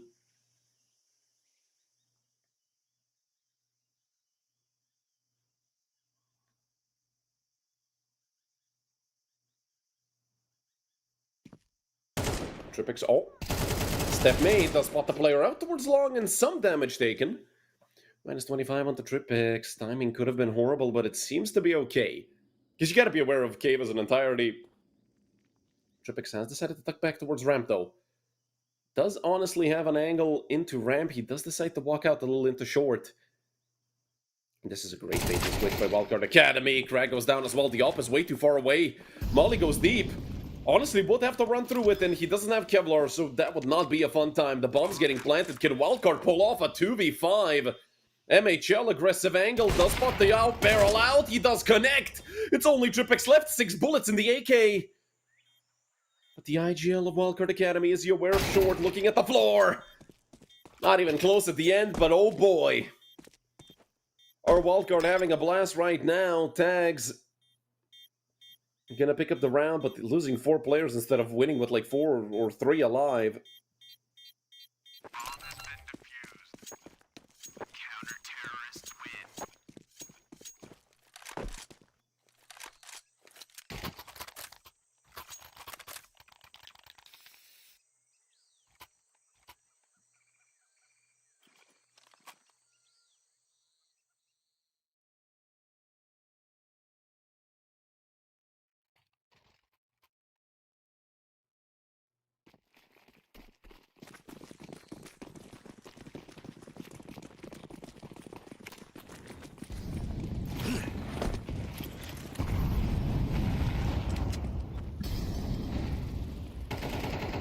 Tags up close with an MP9.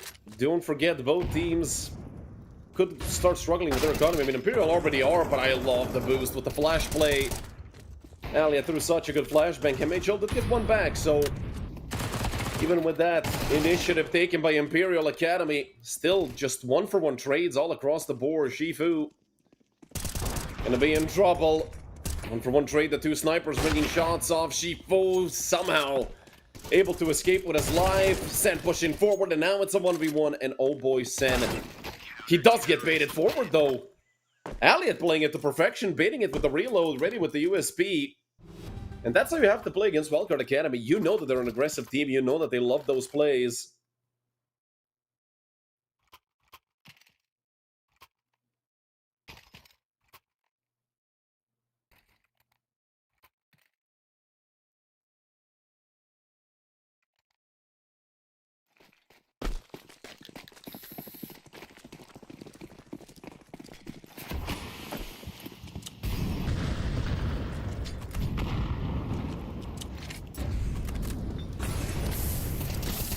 Tags. Molly forward, but him and Aliot. They pick up 2 with Crag being already towards 7. That's all she wrote for this half, I believe. Tripix and MHL, however, I mean, a 2v5 almost happened already. Tripix having an absolute blast of a map, 15 and 6.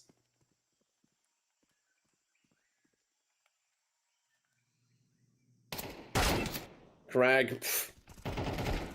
Just nothing you can do against that. They do trade it out immediately, so minimal damage at the end. Triple kill for Elliot, who had a good last round, and 4 rounds and a half for Imperial.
Second half gonna get underway.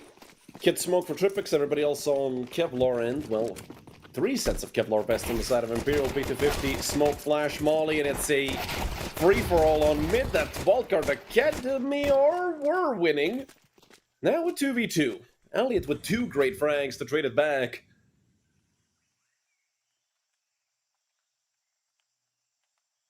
And now I wonder what they're going to be doing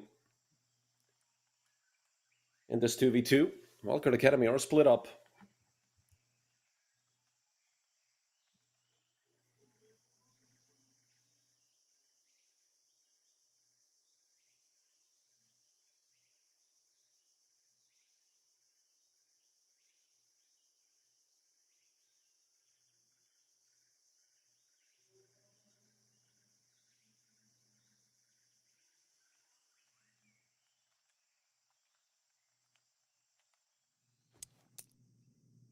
Oh, MHL just missed the timing.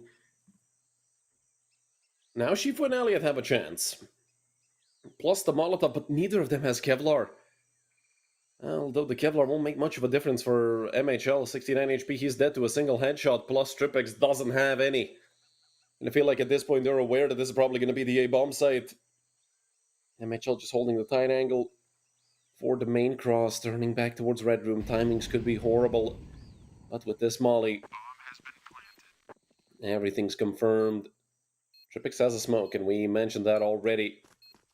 As soon as that lands on the bomb, it's probably going to be chaos on the side of Imperial Academy. But he is actually going to smoke it deeper towards Donut. I love this from Tripix, and he's away from the sightline. This is perfect work.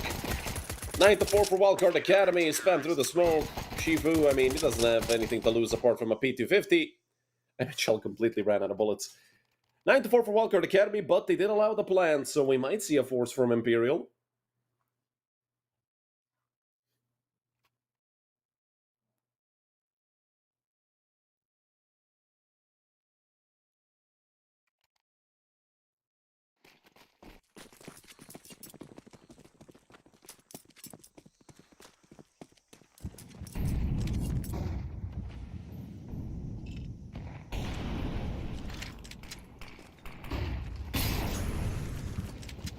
Three MP9s and 2 M4s for Wildcard. On the other side, it's Galil. Some pistols, a lot of pistols here, considering that they planted the bomb. Well, 2 pistols, a Deagle and Tech 9. Some utility had to be picked up, and already a frag found. Oh boy, is Sen gonna be in trouble, trying to cross into main. The spray down not gonna connect. Only a single frag found. And the 4v3 for Imperial Academy in the post plant, but Wildcard Academy, I feel like they should give up on this.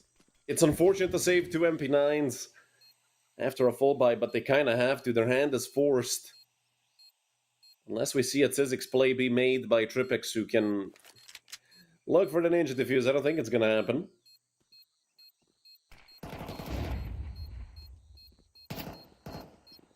But you never know. We thought Tzizix's wouldn't happen either, and there he is with a 2-0 victory against Algo. Tripix doing a good job timing that. To not take too much damage from either the bomb or the Molotov.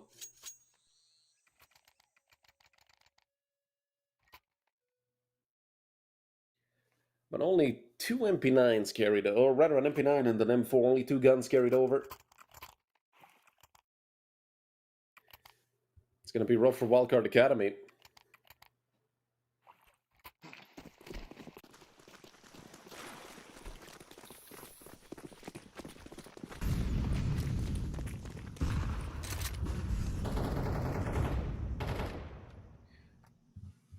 Tag's going to be the first one to push in.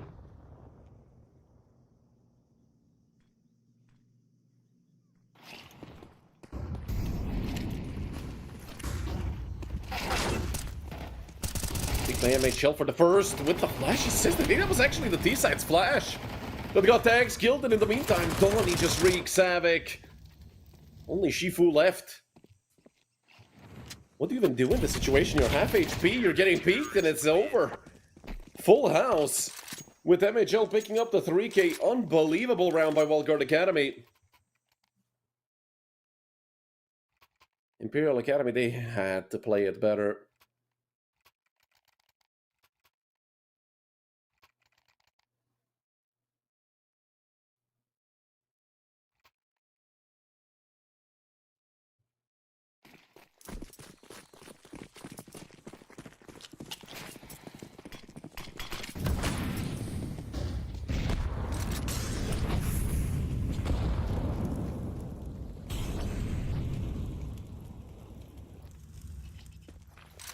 Forced by Imperial Academy. Sort of their form of going all in here on Ancient. Map number 1 hasn't looked too great for the Green Boys. Hey, Shifu getting a frag, and actually it's only Amsterdam on B. 9 in hand, right behind the smoke. But only good for 1. Once again, a man disadvantage. Spam could go through. Damage dealt to honestly plant denied.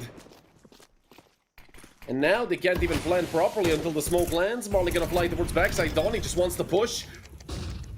Waiting for the flash. They're gonna go through. Shifu can't do anything. Held the plant all the way, but it's over. 3 kills for MHL, a phenomenal round by Wildacard Academy. Decisive towards the end, and 18-5 as MHL. Tripix has sort of slowed down after getting to 15, but who cares? I mean, Wildacard Academy are up 11-5.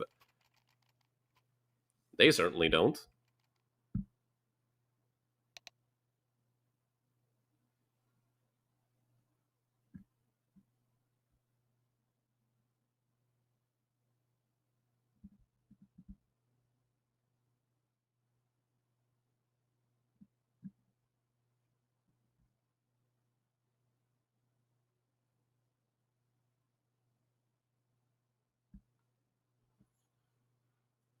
Attack pause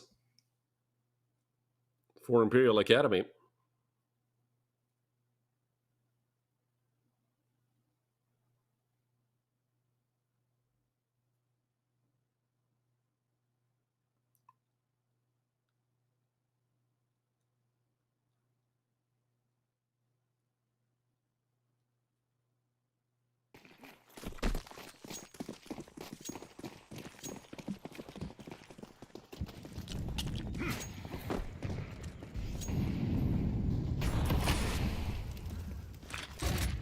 Frag found by Elliot.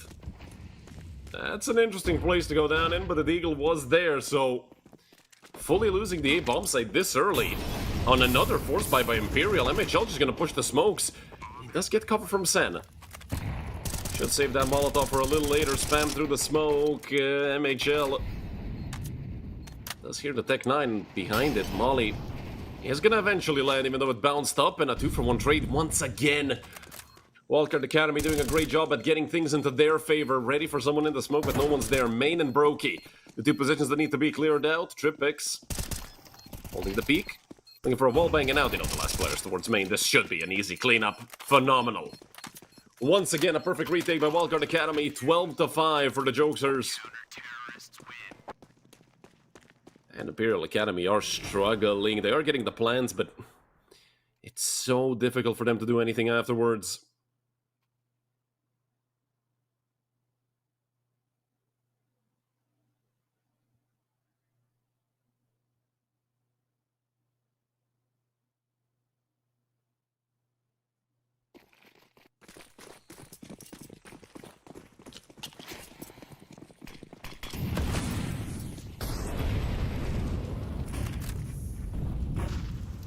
Moves through the molly.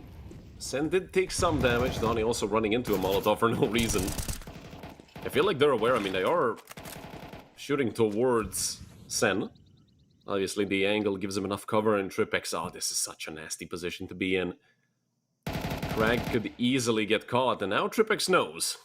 Crag has no idea. It's an easy frag for Tripix, and might be the beginning of the end here for Imperial Academy, but it's been the end for quite a long time for the green team. Double push into Donut. Sen is here, 6 HP. Finally, they do trade him out. Honestly, there for at least 1 frag. Has been spotted out towards the back part of Donut. MHL has a Molotov, and that was the T-sides. Molly, I don't know why honestly decided to swing, but Tags is alone, 5 HP. He's dead. Simple as that. MHL has a Molotov. People smoke the bomb. Molly lands, and Tags is dead. GG's 13-5. A phenomenal map of Counter-Strike by Wildacard Academy. Imperial in the second half, nowhere to be found. And a very, very dominant W for our defending champions. Don't forget, fighting for their survival already in the group stage. Not expected by Wildacard Academy, but hey, I mean, they absolutely blasted Imperial here on Ancient. Nothing to say about that. The better team won map number 1, but it was also Wildcard's pick. We're going to be back with map number 2, where, well, Imperial Academy are going to have to win if they want to stay in this tournament, because don't forget, this is the 0-1 pool of Group C, if I'm not mistaken, which means you lose now, you're done for in this season. So we're going to be back after a short break to see will Wildacard take this 2-0 or will we get map number 3?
Hello everyone, and welcome back to potentially the final map for today. Wildacard Academy versus Imperial in a do-or-die duel. Imperial Academy got clobbered on map number 1, 13-5 at the end. A very dominant showing from Wildacard Academy on their own map pick. Now they're over on Imperial's map, but they do get to start on the CT side of Overpass, which is, you know, a bonus within and of itself.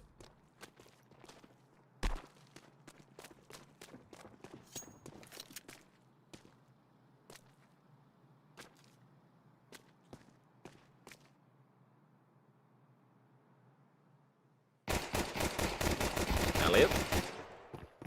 It's actually going to be Tex to take the first kill. Two players already moving up. The dualies are in action. Flash was essentially perfect. Donnie, 2-3. An absolute beast is Donnie. But MHL does go down. Crag is on just 4 HP. Tex is going to need to do a lot here, and he is in a duel up against the player backside. Crag. It's actually Tex who got it, and Sen just needs to connect the body shot. Anything works here for Sen. Glock, or rather B2K, 8 bullets, just needs a body shot. He has to know that Crag is low, right? 12 bullets in the USP finally. Actual ammo for Sen. Crag did manage to yoink the bomb, and he's going to be running down towards B. But I don't know, with the way Sen was aiming, I feel like... because he was exclusively still going for headshots. Okay, well, apparently somebody probably told him. And that somebody was MHL. You can aim at the body. 3 for Donnie, 2 for Sen. Phenomenal start to Overpass. Winning the pistol round. Without allowing the plant on the side of Imperial Academy.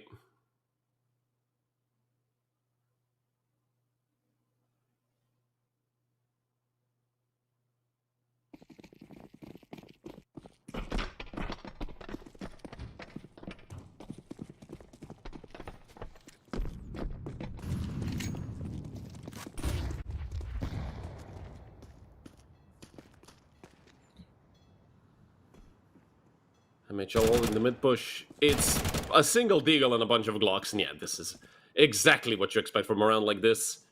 Especially with 3 rifles on the side of Wildcard Academy, the MP9 is also going to get some action. We should probably see Amsalem get this last kill as well, because why not? P2K is out. Easy finish. Not a single casualty, as to be expected most of the time. Now we're actually going to see what this defensive Wildcard is like, because they're going to go up against the full buy. And specifically with a little weaker weaponry, FAMAS and 2 MP9s. A single Galil and 4 AKs on the other side. So obviously gun-wise...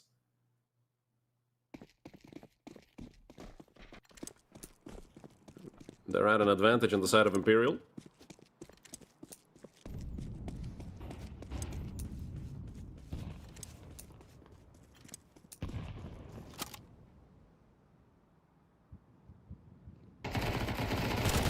MHL, great setup alongside Amsalem. And with the two of them taking 2 frags... that push comes in through short. Flash wasn't there, but it doesn't matter. Now it's Tripix to pick up 2 in Wildcard Academy. A statement round so far, 5v1. Honestly, the last one left.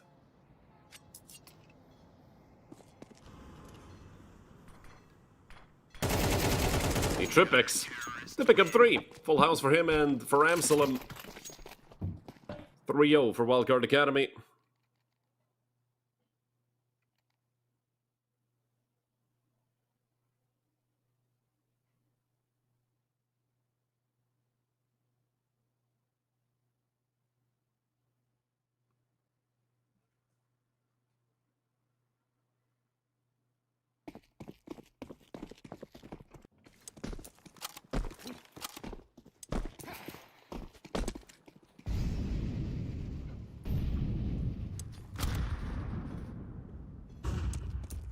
Half by for Imperial Academy.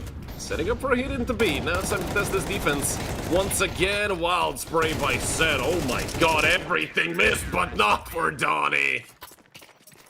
Give him 4, could have been 5 if the things lined up properly for him, or rather the kills. My goodness, are the multi-kill rounds rolling in, and in, well, large numbers here for Wildcard Academy.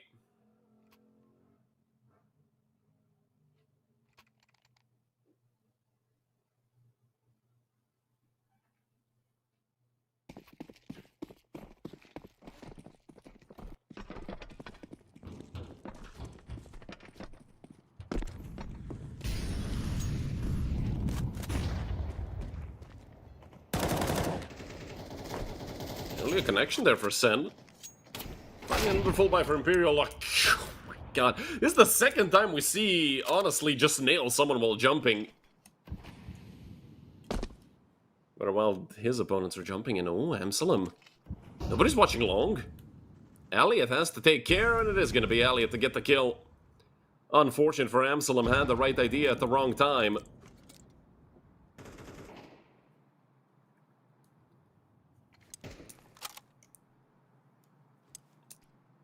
(5v3) for Imperial Academy. It would be a tragedy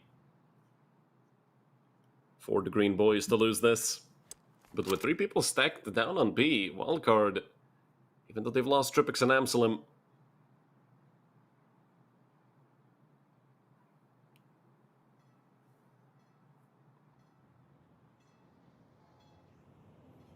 Crag should be dead. He's about to walk into essentially a crossfire. Kills one. Does get traded, and I think they heard both. They can rotate back into A. Yeah, it's going to be no questions asked here for Imperial Academy. And Mitchell has already started making his way up, and he might be there a lot sooner than they expect him to be. Smoke towards CT. And Mitchell going to look to break it open. 20 damage to himself, and they were ready for it. So only Sen left. Bomb has been planted.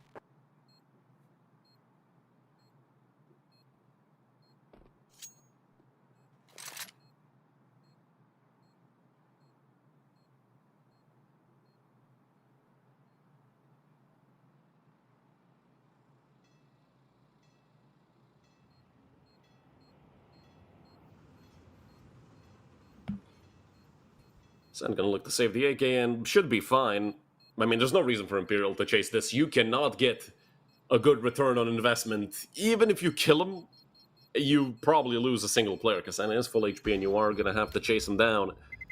So they're aware of it. Imperial just want to get some money saved up. They are on the T side, so it's gonna be a bit easier than on CT, but again, you can quickly lose those funds.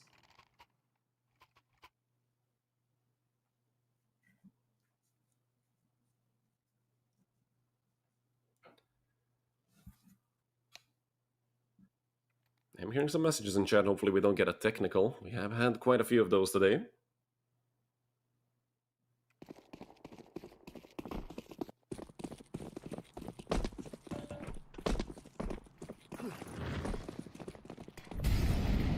And seemingly a fast push towards short for Imperial. No follow-up nade over top of the molly, but I don't think it really matters. And this time they're going to be a lot more wary of that potential lob holding the jump up. Although losing Crag so early, not a good sign for Imperial Academy. Did Crag try to go with his teammate? I'm not sure if anybody was next to him. Doesn't matter, though, tags. Great shot onto Donnie. He is ready for Sen's peak. Not sure if Sen is going to look to go for it. The bomb still down towards Monster. On the back of Elliot. Wildcard Academy running the 2-2 split. For their defense right now. A is completely open. If anybody on the Wildcard Academy side decided to just balls to the wall push that, would have been a great call, but obviously that is such a risky call to make for no reason. Sen, well, this lurk smoke actually works for him as well as the T's that are looking to come out. Will nade it open, look to swing, and they don't see anything. Now that they couldn't see anyone, immediately you can tell Imperial Academy reading this perfectly, looking to push, but Sen lines up 2 alien and tags go down. He did get traded. Miss shot by MHL could cost him second one as well. Tripix has to run. He's being chased quickly by Honestly. Has the op, and on the site, it's Amsalem. To close it out, surprisingly, quite a few missed shots by MHL. Tripix did pick up the op, maybe an AK for Amsalem that he finally finds. Great round by Sen, 3 kills.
Imperial Academy once again facing a reset, even with max loss bonus. Spotted out towards short. Tripix lining a Molotov up for short.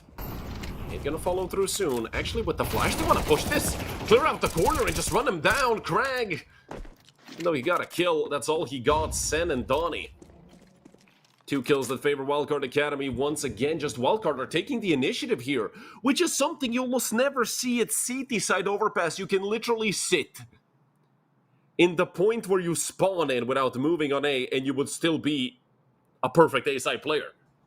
But Wildcard Academy, they don't like sitting on their asses. They want to play the game. And I absolutely love it. And you can tell they practice that as well. Nobody peeking too soon. Flash molly timed perfectly.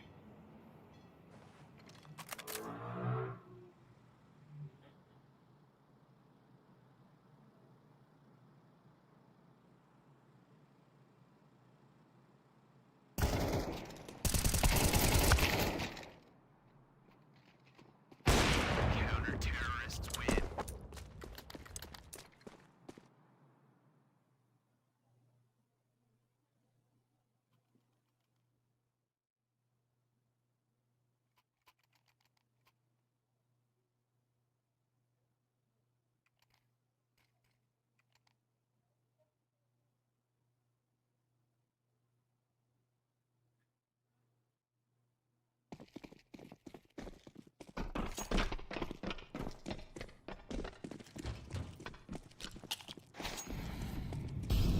Once again, the default util here from Tripix. Just back to the jump spotting.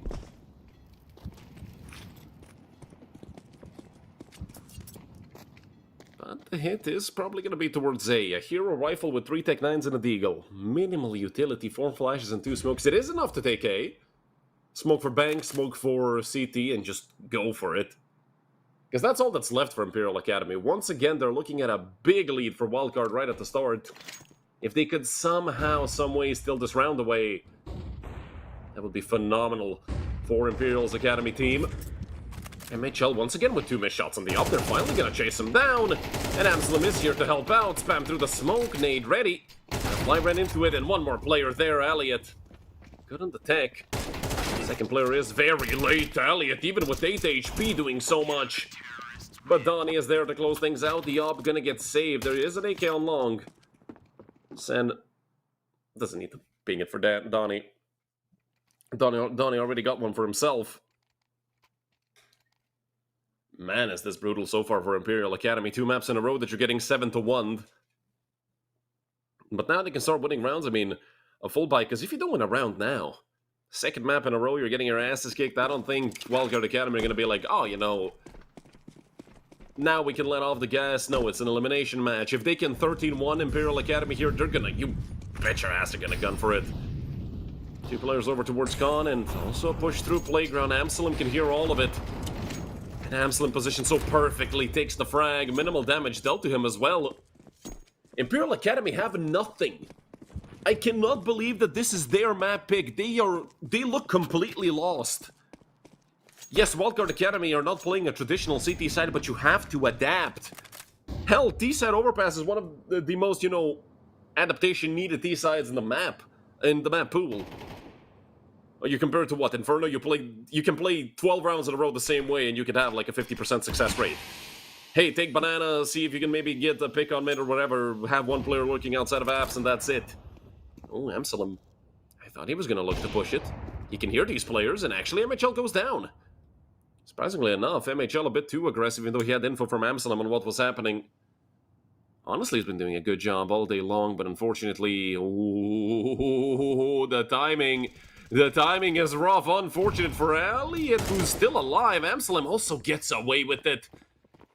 Amsalam playing such a good game to reaggress. Somebody stop him. Tripix now missing a shot, but the op has really been garbage for Wildcard Academy this entire half. MHL can't hit anything, and neither can Tripix. Maybe that changes for the IGL of Wildcard Academy. No. The op is still almost completely useless, but there we go. USB is now out.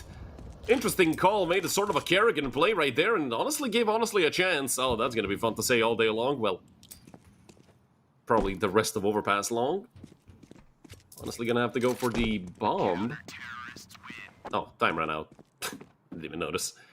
Navi-esque round by Imperial Academy. Luckily for them, honestly gets to save the op, but does that really mean much to them? The max loss bonus, and they can't buy anyway. They have to go for a half buy, but no, they decide to go force around the op, so we might legitimately see 4 Galeals in an op. Yeah, that's a very interesting buy.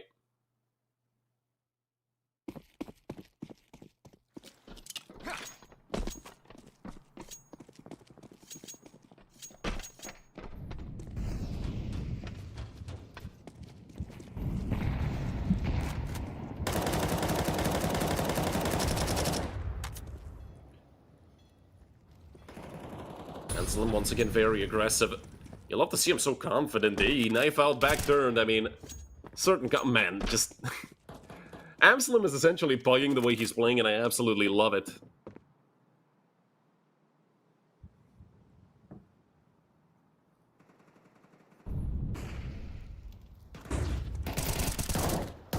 Oh, Donnie. Early frag found once again. It's Wildacard making the first move. I don't understand what's happening with Imperial Academy. At this point, pretend like it's Face It.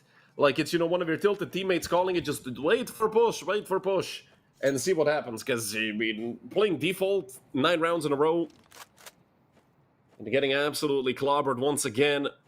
Not looking good for Imperial Academy. The first time around, we saw them in, what did I say, season 38? Didn't do too hot. Now, seems like they're going to get eliminated 0 for 2 in the group stage. I mean, it's just brutal right now. Although a 3v2, it's not a 1 round by any means just yet. Last time around, we saw Imperial Academy. They were in a group with Wildcard Academy, and they got eliminated by Wildcard Academy 2-0. So, seemingly history gonna repeat itself. Oh my god. That is certainly tilting, by the way. So, season 38, your Imperial Academy. You get demolished 2-0 by Northern Lights. And you get, you lose in overtime on map number 1 to Wildcard Academy in the elimination match, and then you get 13-7 on the second one. Yikes. Imperial Academy. I just knocked something off my shelf, who cares? It's not looking good. I mean, some changes are needed. I feel like the calling today has not been good at all for Imperial Academy. Because, I mean, we're watching the same round on repeat 9 times in a row, it feels like. Who remembers the round Imperial Academy won? I think it was the one time Donnie or Sensei. Look at this. They're not ready for anything. I mean, this is just brutal. Just somebody put them out of their misery, please. It's just one of those days where you gotta wake up, where you don't want to wake up or whatever. And I mean, Imperial Academy are going to be put to sleep permanently here at Season 40. Unless they can somehow snap out of it. Because you're getting rolled 9-1. MHL is not playing the video game, by the way. MHL is chilling. Missed like 10 op shots, and he does not have a care in the world. Although some of them did feel like they were supposed to be hit. So, take that with a pinch of salt. Anyways, Krag and Shifu. I mean, 2v3, it's doable. But I am a caster, so mentioning that MHL is having a bad game, obviously he kills both right now. Or he gets nailed in the face and they finally lose a round again. MHL hasn't missed timing. A bit of a deeper smoke, should peek over top of it. No, MHL doesn't stand a chance against the Galil of all things. Shifu with 2. I mean, this is a round. You have to win both. You have to win both if you're Imperial Academy, and a deep peek. The Galil is just trash. Amslim and Donnie are both heavily tagged, though, so even the Galil can do work. Nade in the hands of Krag as well. If he drops one deep into CT, it's GG's, but Donnie's on 3 HP. No chance. 4 kills for Shifu. More than doubling his frags, and finally signs of life from Imperial Academy. But again, it doesn't feel like they're gonna get momentum off of this.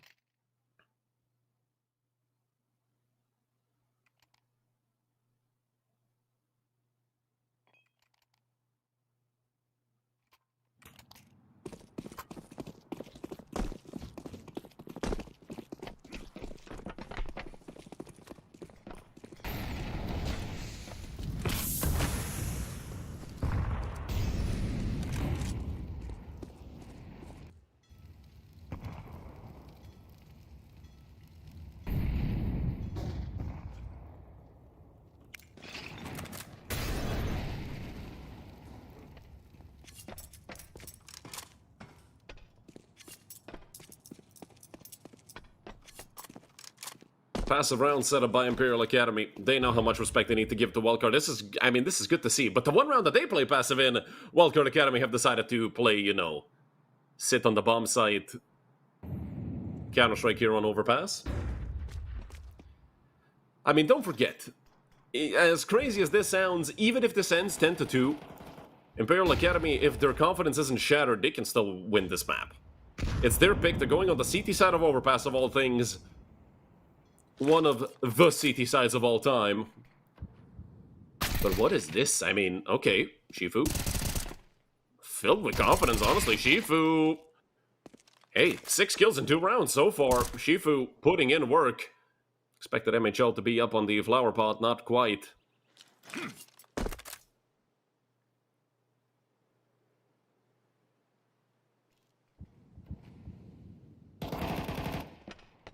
And another frag going the way of Imperial, okay.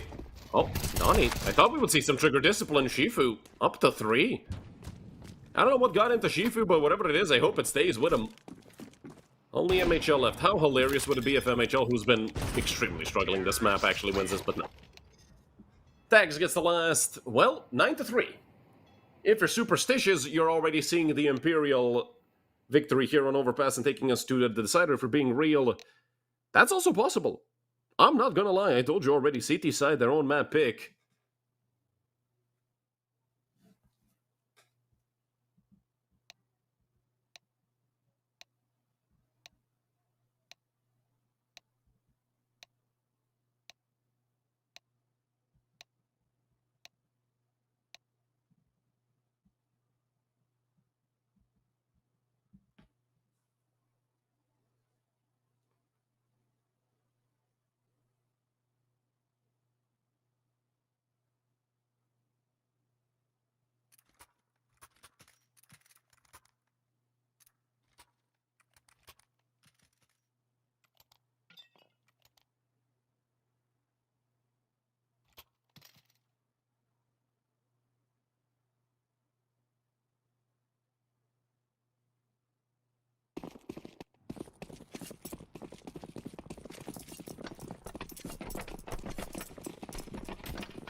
We kick off the second half. Wildcard Academy looking at 2-0 victory. Right in the face, it's at their fingertips, but somebody could deal with that! Elliot, that is filthy. 3 bullets, 3 kills for Elliot immediately. Digging a massive hole for Wildcard here in the second pistol round, and doesn't seem like Wildcard know what to do with him. I mean, Amslim and MHL are going towards A. A is open, by the way. Well, not open, but it's only honestly over there. All alone. Now the rotation is coming in through CT. Amslim heard all of it, though.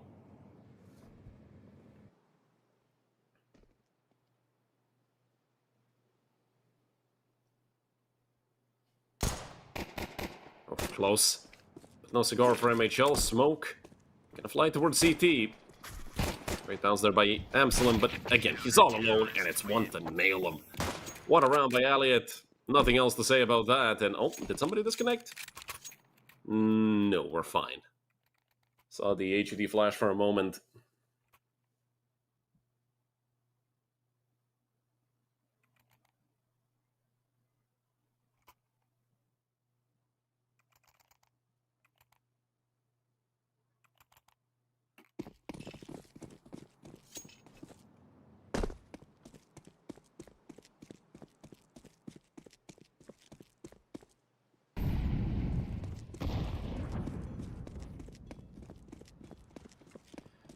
Five Glocks in the hands of Wildcard Academy players. I mean, oh, honestly, as a PT50, saving up for an op early, I see. Could get ran over by the Glocks. No. Nah, never mind. Just a single kill. It's Tags going down and honestly can save the M4. Perfect. For Imperial, that's essentially exactly what you want to happen. Well, I mean, you'd much rather have that player survive the round. Obviously, don't have to rebuy a kit, utility, Kevlar, but you know what I mean. Up for, honestly, very early on. I told you, Imperial, they're back in this. I mean, 4 rounds between them and Wildcard Academy. Not really as big of a difference as it seemed like it was going to be this game. This could have been, like, what, 11-1, 10-2. Nade gonna fly from tags. Oof. Tripix on 1 HP. They just blew him to pieces. Tripix 17 different fragmentation grenades on his head.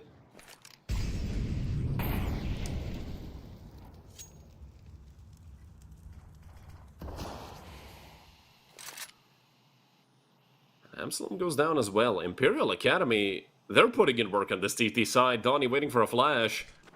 Should come out from MHL. Looking forward. Crag is fully blind. Doesn't see a single thing. The frags are rolling in and...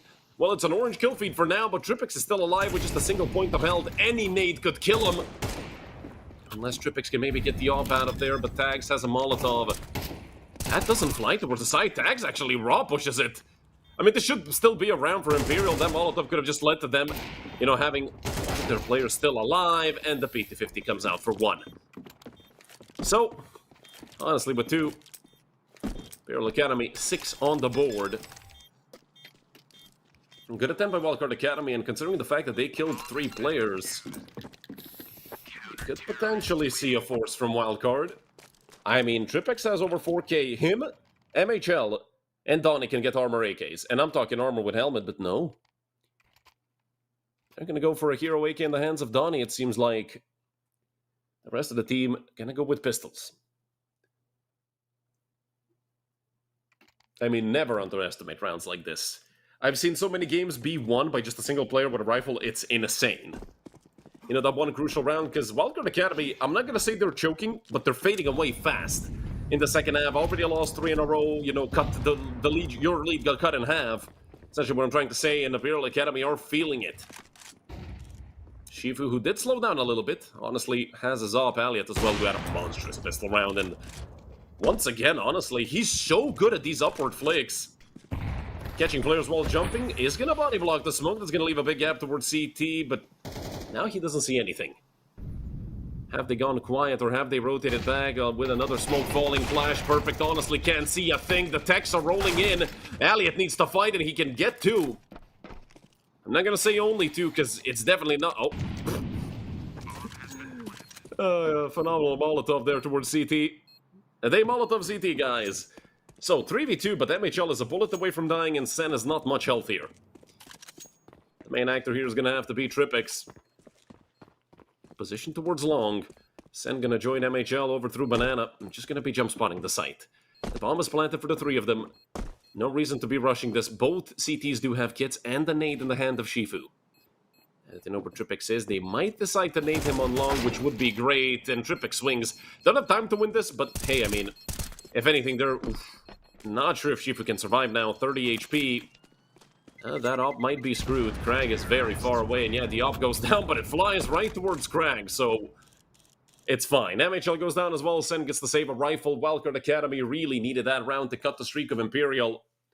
With Tech 9s, of all things, that one AK they had, I don't really think it did too much.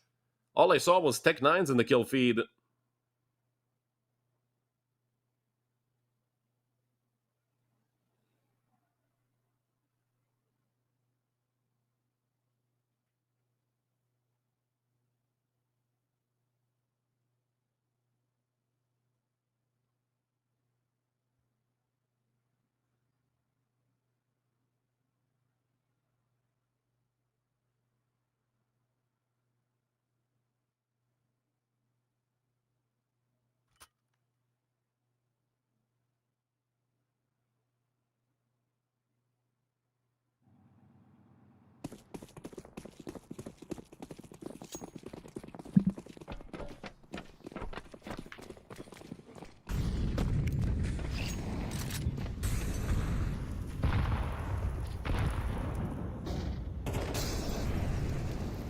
Full by V, full by finally, once again. Even playing field, Imperial Academy, a lot less active on their CT side so far than we saw. I mean, they kind of had their aggressive play. That nade setup that they did that almost killed Tripix a couple rounds ago that left them with minus 99 was pretty gorgeous. And Tripix could be caught here. Honestly, if he stayed on that con angle, would have probably had a kill. Swing comes out. Wildcard. Slowly but surely. Moving up. Smog gonna fly for the dumpster. does leave a lot of space both ways, with it being relatively shallow. MHL just gonna do the silent drop, and the rest of his team gonna follow through. Is anybody gonna mess it up? I didn't hear anything, so should be fine. Util being readied up by MHL. Only him and Amsalem would save utility. Crag already down. And Shifu fully blinded. The M4, you can see it moving up on the X-ray. Amsalem didn't clear it, but he does trade out Sen. Molly towards CT, and nothing they can do to deny this plant. Okay, Elliot. That's a bit too much, don't you think? Deep Molly again. And this has to be a save. 2 versus 3. It's not the most difficult site to retake. But a retake in general is never easy, so can't really blame Tags, and honestly, for not even trying.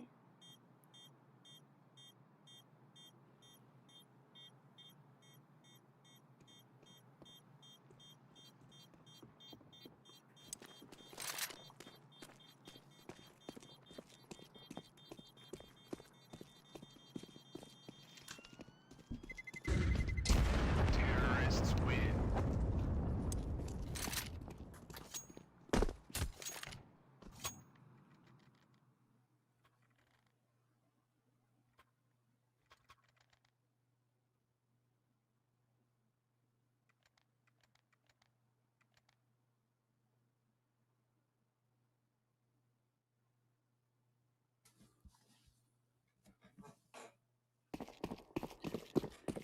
Eleven to 6 for Wildcard Academy. Seems like we're nearing the end of this best of 3. And nearing the elimination of Imperial Academy. Man, 2 seasons you play, they played 38, they missed 39. And now in the 40, it seems like they're going to get eliminated again by Wildcard Academy, again by means of 2-0. That is just unfortunate, but Wildcard are definitely, today, in these rounds that we've seen from them, 100% they've been the better team. 100%, my god, thanks. Actually, now that the 2 kills have rolled in, seems like we're getting a bit of a competitive round right now.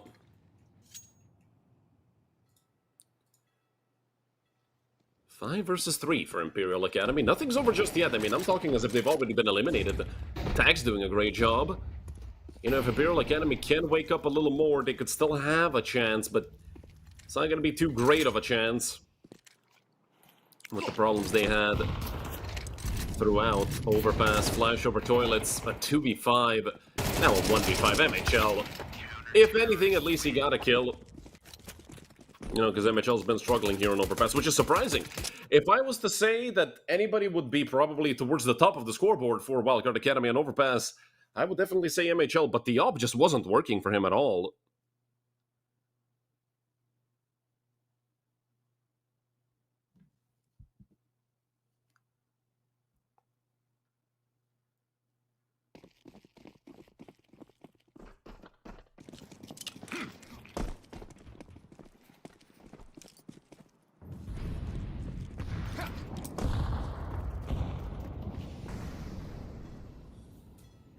Elliot once again, picking up a quick entry. Wildcard Academy have run out of cash.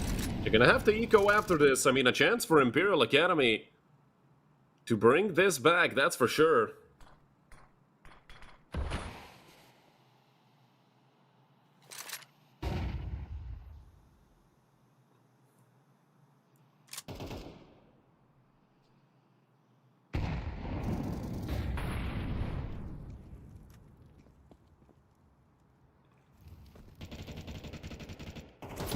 Once again, an aggressive peek by an individual. This isn't even, like, too coordinated. They're just peeking on their own merit.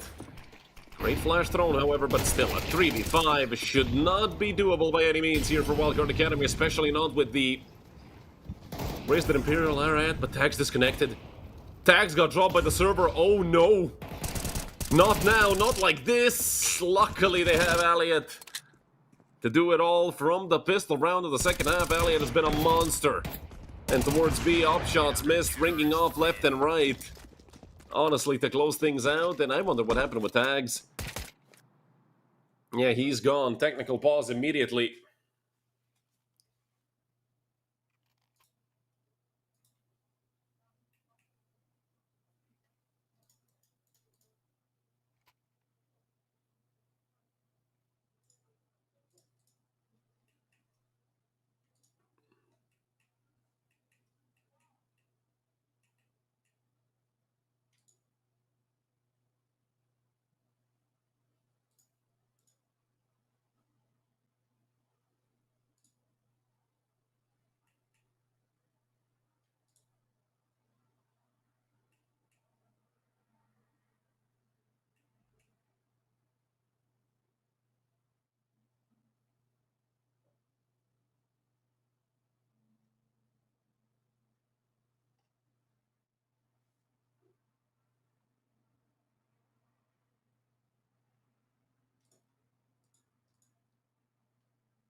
Oh my god, we're finally back.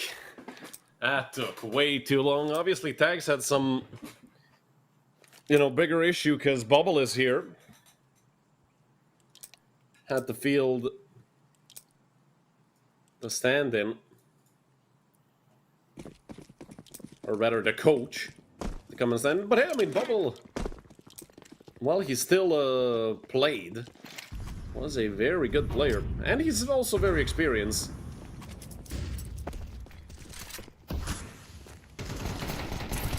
And an immediate fast push into B after a very long break is going to result in nothing but death. For Wildcard Academy, 9 rounds on the board for Imperial.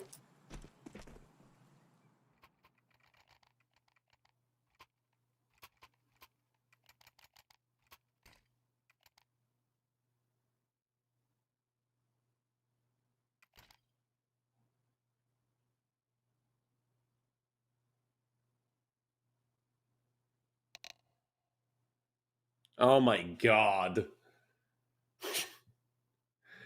Don't do this to us, please. Just let it... let them play.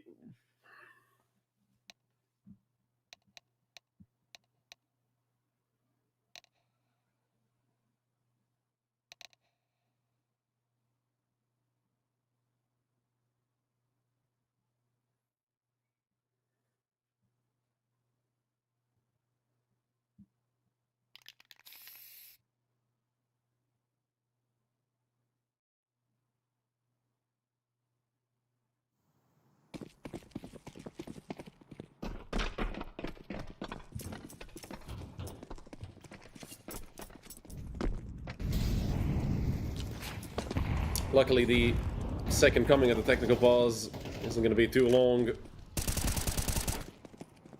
Some wall banging there between Crag and some Con players. Specifically, I think Absalom and Drupix. An early frag found on the Sen. Surprisingly enough, Sen so far into Con all on his own. A bit weird for Sen to do that.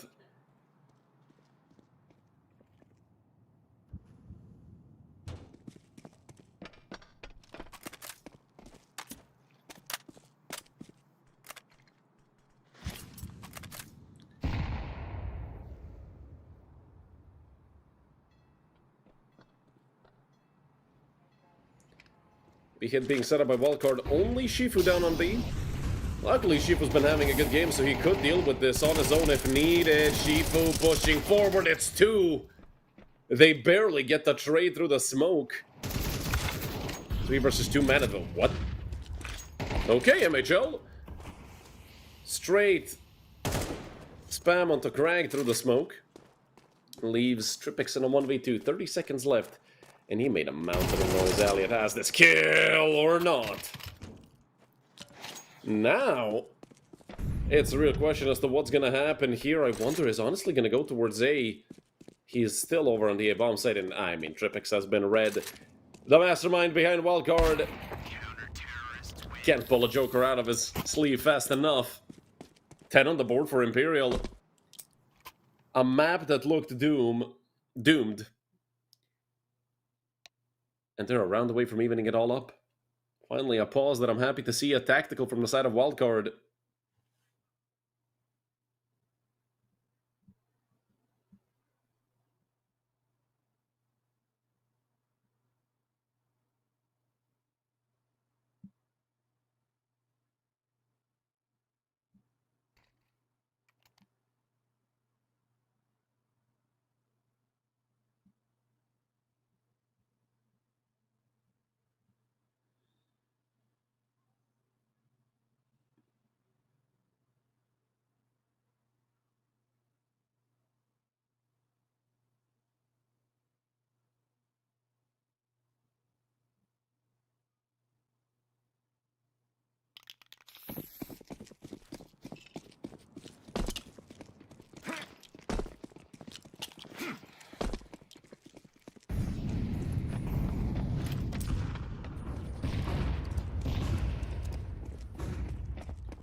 Pistols once again for Wildcard Academy.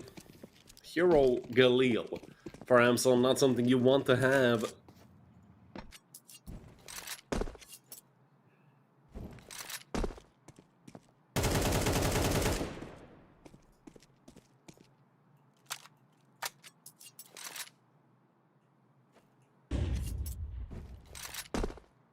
Still unsure what happened with tags, but hopefully it's nothing too serious. Obviously, Bubble. She is going to be jump spotting a very experienced player to get if we're talking about Imperial Academy being a very young team. Good to have Bubble around him, and oof, honestly, pushed back into the smoke. Elliot does get one, and Bubble's in a good position, although his presence barely needed. 5 alive for Imperial Academy. They've got a mountain of money behind them. So right now, we've been granted at least 24 rounds of Counter-Strike, and maybe even more than that. A triple kill for Elliot, who's, I said he turned into a monster here in the second half. Rain has signed with 100 Thieves. Absolute cinema.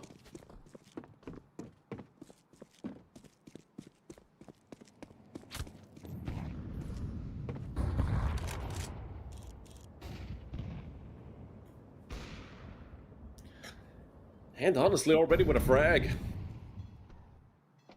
5 versus 4 for Imperial Academy, nearing the end of the map, potentially. Because Wildacard Academy don't have money, and they've gone fully cold.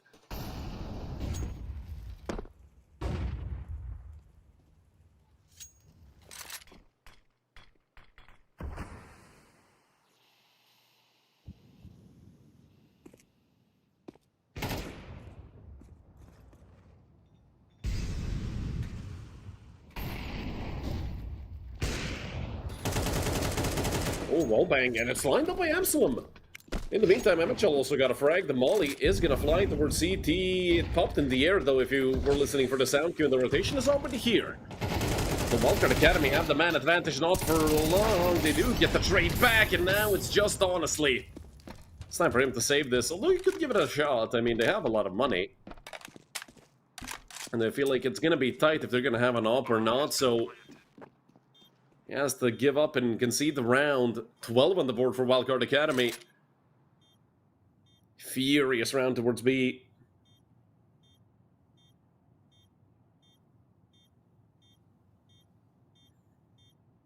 And we might even see honestly go down. Why is he here? Why is he here? Should have just gone to save.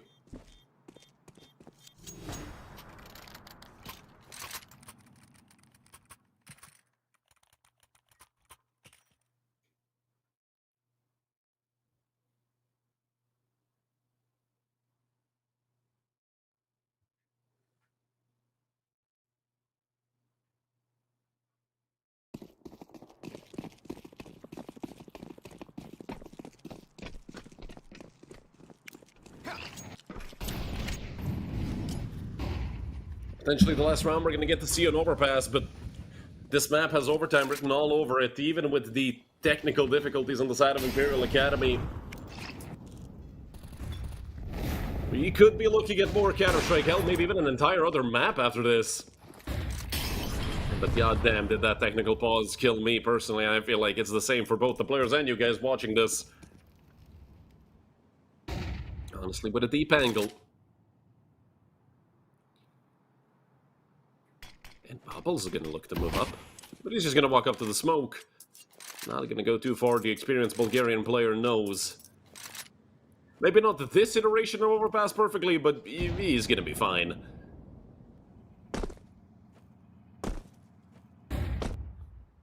And it's a good thing they didn't have to scramble, you know, random people to be their stand-in. They actually got their coach to come in for tags mid-game, so...